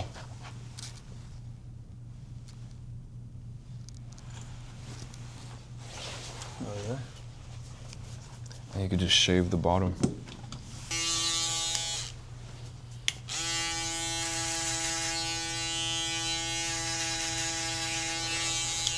Cool. So how do you like it mainly to be heavy? Do you want it to poof up a little more? Like, what do you? Oh, well, usually what I do is like I go for like a messy type. A messy fringe? Okay, so. And then occasionally that's when I. Okay, okay. So, can you get the diffuser, bro?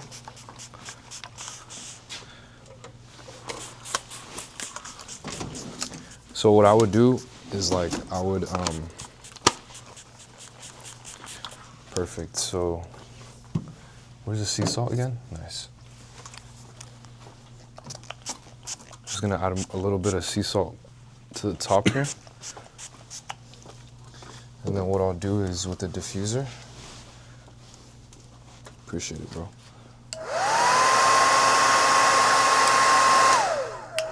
High heat, low speed. You kind of want just the heat, bro. Just want to mess it up. I like to pull it out like forward. Oh no, this is way too low.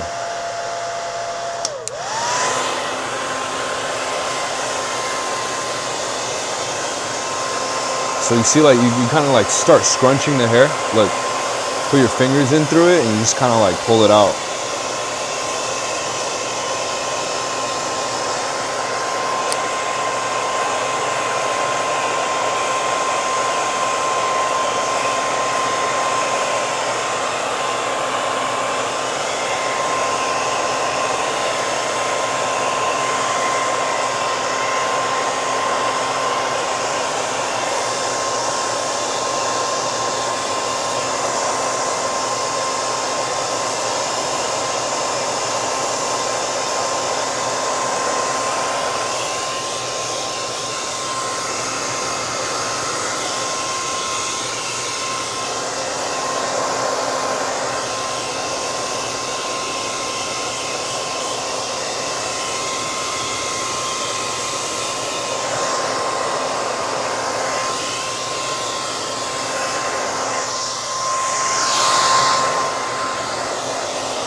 Oh shit.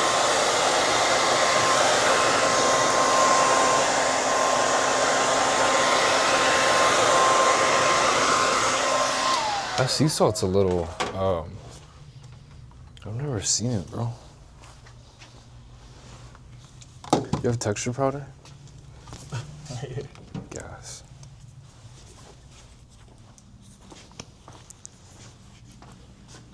So I don't know, what I like to do is just add a little bit of powder, bro. To maybe where the areas where he wants to kind of lift up or whatever. That smells good.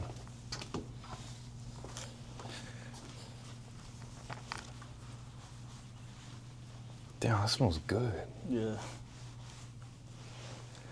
Kind of like just scrunch his hair a little bit, you know? I think I got any of the product on the front bangs a little bit, but.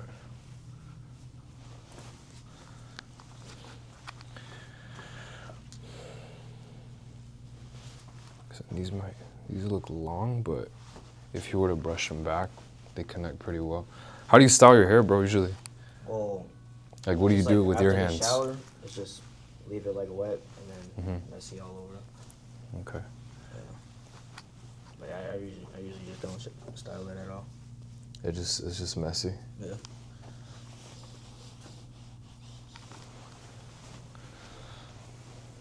Maybe a little. See, with these, I'm just looking at them. They might be a bit too long. But it's better to be, you know, safe than fucking cutting it too short. Yeah. But what do you think? Where do you feel like? Do you feel like these are a little too long? No, I feel like it's good. Cause it's good? Yeah. Okay. After the shower, it's going to be... Perfect. Yeah, I'm pretty sure they like tighten up a little bit, huh? They do. Yeah.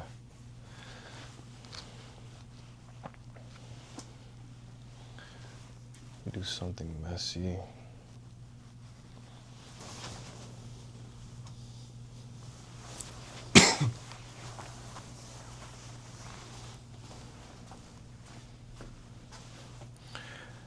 It's like you can do something like, you know, like aesthetic, I guess. Yeah.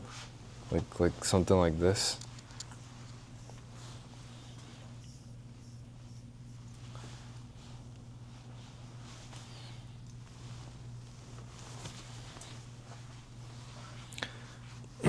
Depends on what you're trying to showcase, bro.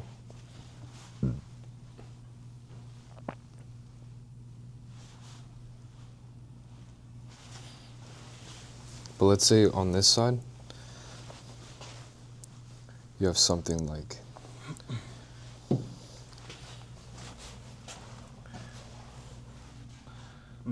something aesthetic on this side. Like this. Yeah, So see, look, they always do like the crisscross. yeah, so looking at it from this angle, it's like when I'd showcase this, I'd probably take an angle like this.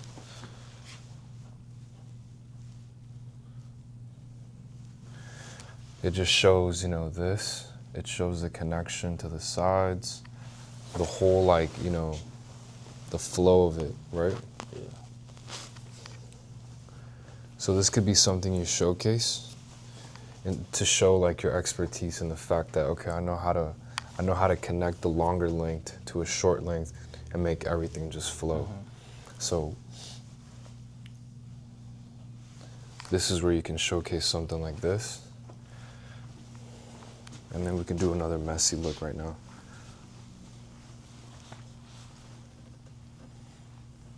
Let's grab your phone.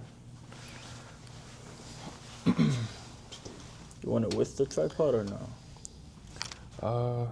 Yeah, fuck it, why not? Damn, we didn't get any clips of the fading. Oh, yeah. All good, all good. I mean, you could still do something. I could show you a clip you can do. That could be kind of like something cool.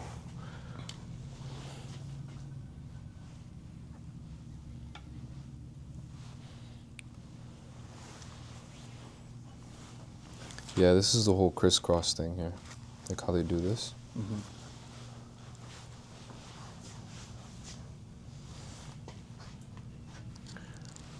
They'll like use a pick. You can use like a pick and just start picking hair out and shit. Oh, okay. See?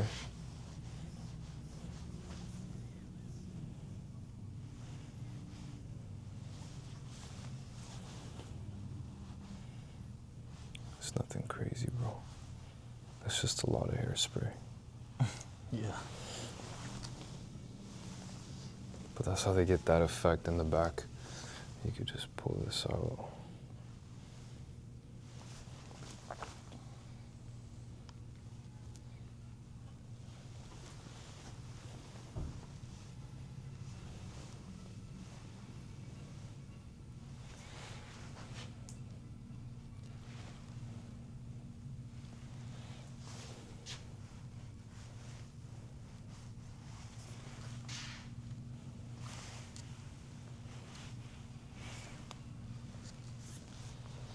could spend all day doing this Yeah. shit, bro. But ideally, you know, it's not.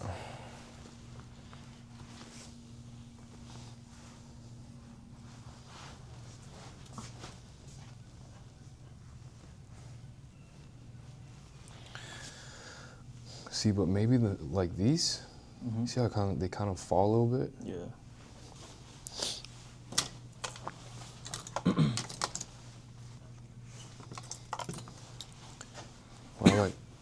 What I like to do is just so they can kind of maybe pick up a little bit. Just take some weight off, bro. You see how now they're starting to kind of bounce up. Yeah, like yeah. it kind of created a little bit of a bounce.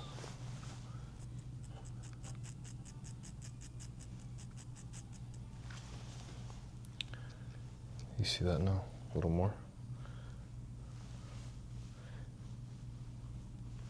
If you were to add a little bit of more product in there. But they kind of lift up a little more. You see this side.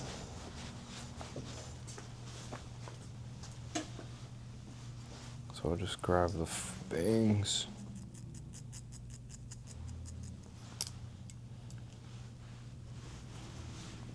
You want me to pause this? No, you're good, buddy.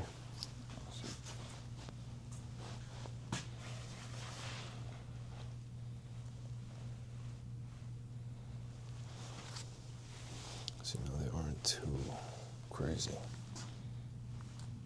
They're not too flat.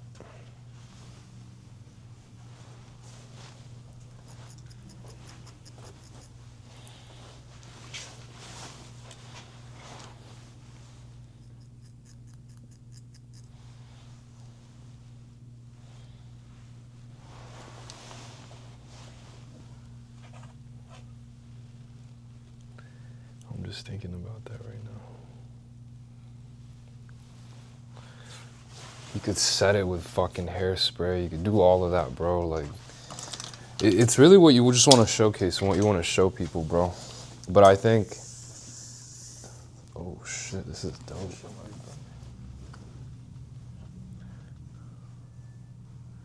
I don't want to put too much because, like, I also want to show like a little messy look, you know.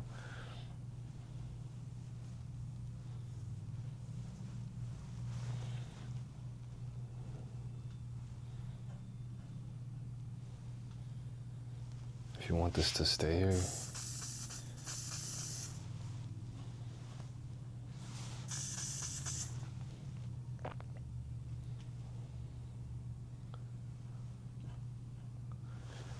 You do something like that. If you had the flare, that's the thing that you can pop out a lot, but since you didn't want the flare, that's fine.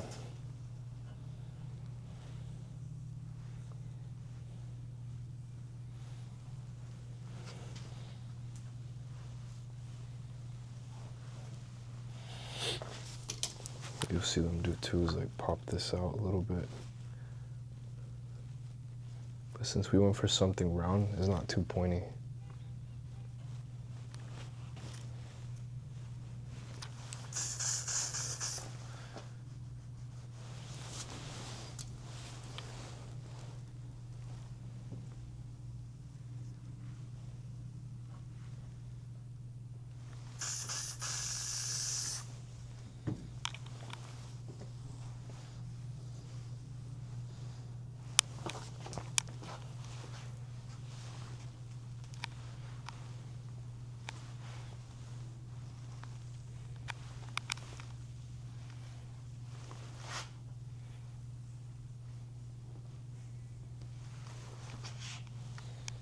See? Yep. Obviously, you could put more hairspray, but we're not about to drench homie with hairspray, bro. But now when it comes to showcasing, so let's grab your phone.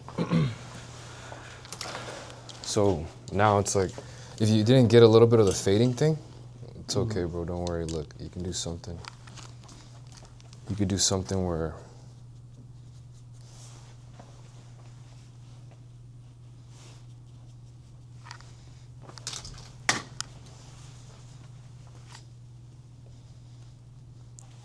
You want to make sure your client's face is always cleaned up too, Brody.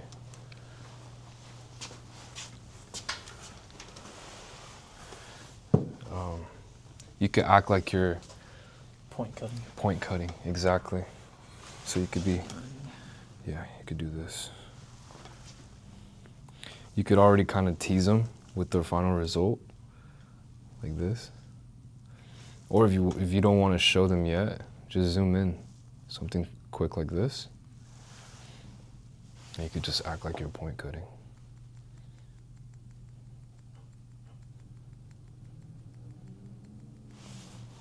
You know, something like that.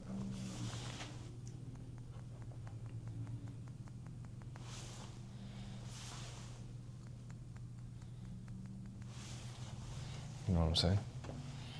And then you could show the final result.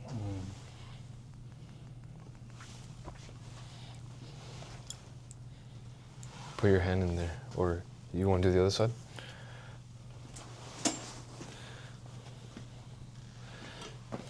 You could do it like that, having look this way. And then you could just...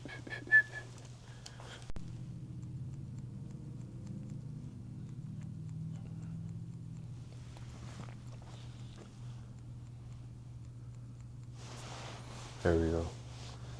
Nice. That's fire. Okay, so now, depending on what you want to showcase, obviously. So you doing this style, you're pretty much showcasing, you know, that you can style the hair, right?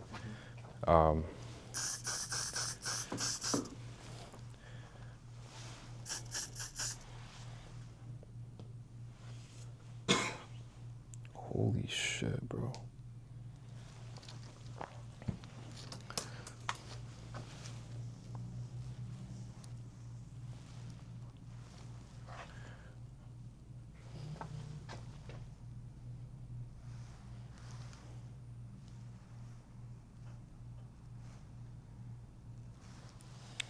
So a good angle to maybe show the back and everything that you just did.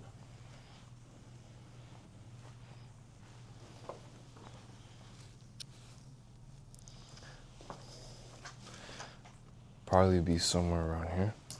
So you don't have to have it on the tripod.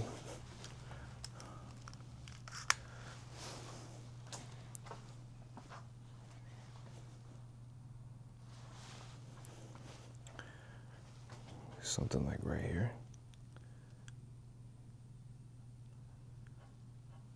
I'm barely moving the camera. Where's that comb? Oh, here it is.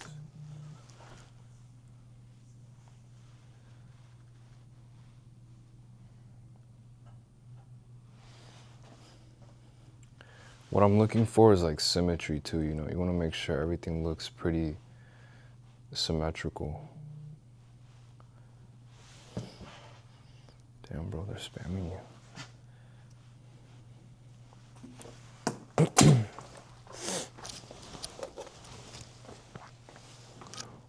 So even like you can get the back like right here, but the fire extinguisher's showing, so you don't want to show that. Look down, bro. Maybe you could show, look how the back looks like a fucking, what does this look like, bro? It just looks like something.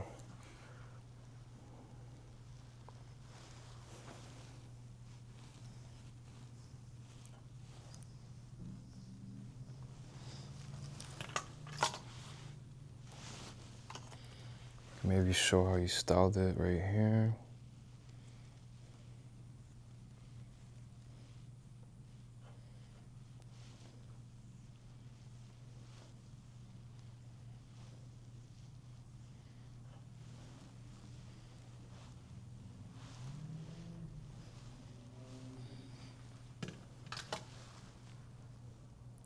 Boom.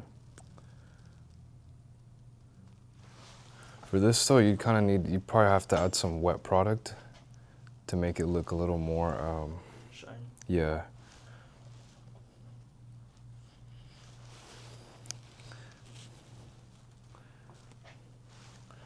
You can show like both the fade a little bit. Look that way, bro. If you can move this a little closer, just to make the fade pop out a bit more.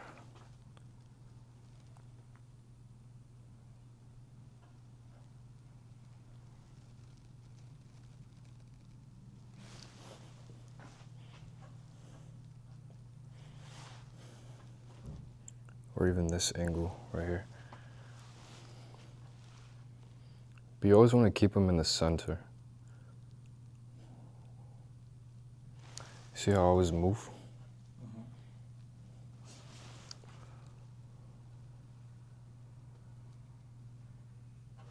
Then maybe something in the front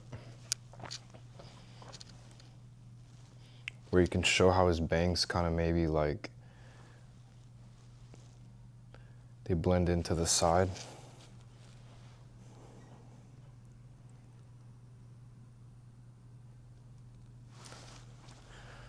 Turn your head that way, bro. Maybe show this side a little bit. With this ring light, probably get closer. Oh shit. It's just to make the fade. Aim the light like right here.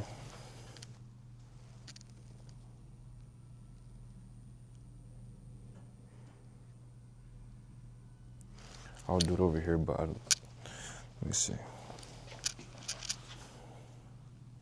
Yeah, just tilt your head a little bit like this, bro. Nice. Oh, what the fuck? Oh shit, you have this? Whoa. Yeah, I didn't know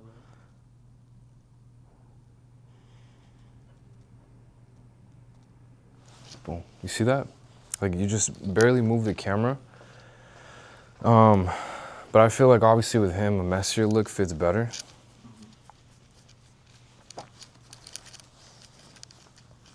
Yeah, the messy look just looks way better, bro.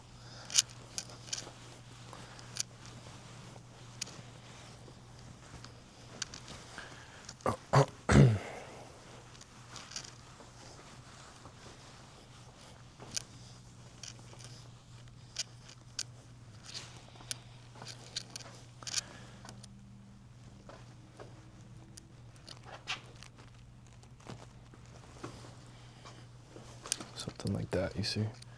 Like a little messy look.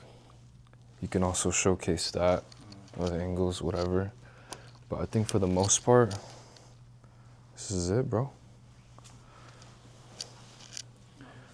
That look gas. Without that. Let me see your phone. Yeah, you could do something like that too.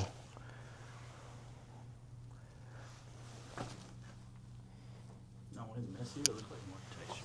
Yeah. You can show all the texture, bro.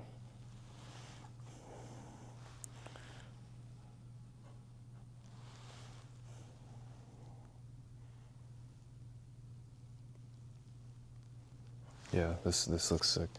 You can show the back, like how everything is maybe textured up in the back.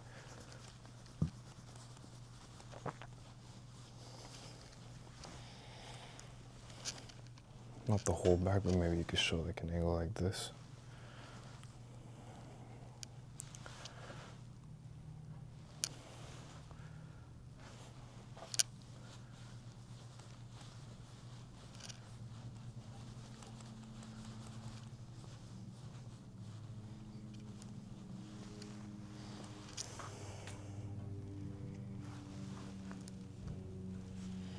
That damn fire extinguisher, bro. Yeah, like right here, you see? But look, there's like stuff I noticed, like you see like this, Yeah, yeah. that your eye probably doesn't see, but your camera does. So that's why it's good to check through your camera a few times.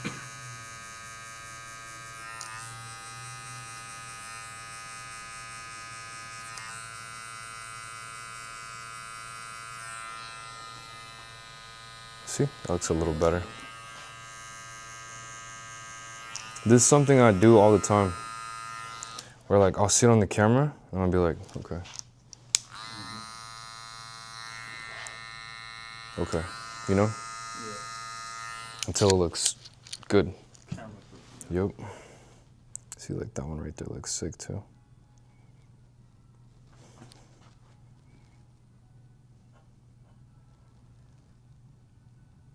I'm always making sure the focus and the exposure are locked into. Like when you're moving? Mm-hmm. Oh, okay. Just tap it. Well, you have to move this thing, bro. It's far.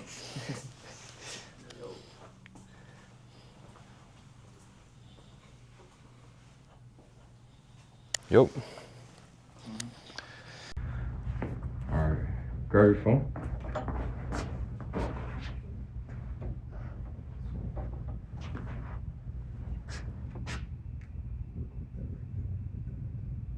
You just fix some.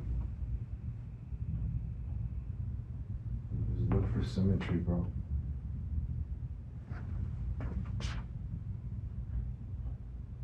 That looks sick right there. Maybe get a little bit of the plants. Okay.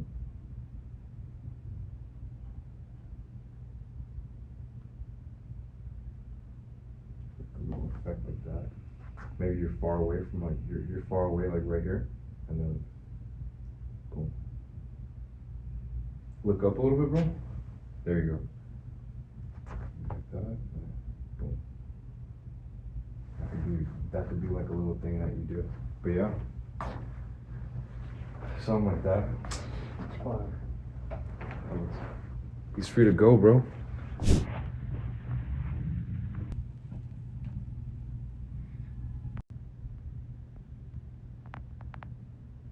So what do you use? Let's see.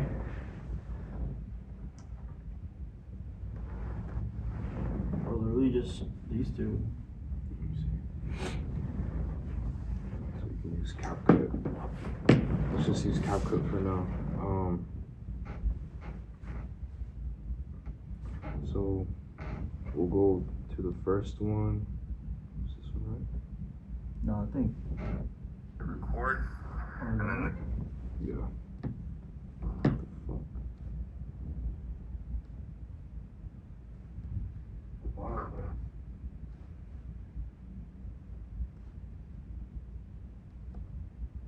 I usually get past this one. Actually, press record on this 20 minutes. No, we're good, bro. I'll cut it right now. Just collect all the clips.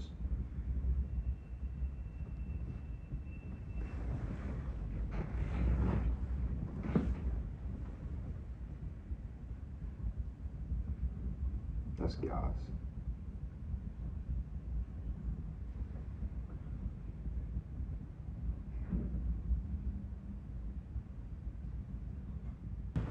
All right, bro. So, how do you feel like it went, bro? What was your biggest takeaway? Man, I feel like it was really great. Biggest takeaway from today was definitely the live model, Mm-hmm. all the techniques you taught me, and Yeah. shapes, shear work, editing, content. Yeah. A lot of it was stuff I didn't even know about. Right. Do you feel like more of these helps you better? Like, do you feel like it gets you further where you want to be? Like, do you learn better with like in person, or is it more of Definitely. like, or can you learn online, or is it easier to learn like this? I feel like it's easier to learn like this. Yeah. Cause like just like in college, I was better doing it in person, Right. hands on. Right. Whereas to like when you watch it, Yeah. it's like It's harder. uh-huh. No, I feel that, bro. But what made the most sense to you was what was like that moment of like, oh shit, like this makes sense. The one I could remember straight off the bat was pulling the parting at an angle to not grab. The basic stuff, like the simple just stuff. A lot of Yeah, basic bro. stuff that I didn't know. Yeah. But no, that's dope, bro. I think it's just with the basics, you know, at least just the basics is what really helps a lot of people, bro. A lot of repeating the basics, especially with this, bro, because it's a lot of it is just like the way you hold the comb, the way you position your scissors, and it can do so much. Like it could be of so much help to you. But us also understanding shapes. I think you now understanding the shapes and how pretty much with the fingers and how you pivot everything to create whatever shape you want. I think understanding that too. Do you feel like that helped you out? Oh yeah, a bunch. Yeah. Yeah. And in terms of like when we filmed, you know, what do you Are you comfortable now being able to kind of make content more now, or? Oh yeah, definitely. Like, there's a lot of key factors that I picked up on. Okay. Like centering. Okay. And just autofocus and all that. Yeah. Finding the right angle. Yeah. I think you have a solid angle right there, bro. I mean, because all your lighting is again this way. But yeah, bro. I think now it's how can you carry this on and be consistent with the content, bro. Like, what do you feel like you need to do now? It's definitely just click record, bro. Now that I feel like I'm more confident with the angles and the lighting and Yeah. just making that content. That's Yeah. gonna be the next step. Have you watched a lot of the videos in school, and do you feel like they've helped you or no? I've seen a lot of the videos, especially the recording ones. Okay. That's a great like template for Mm-hmm. start off on. I feel like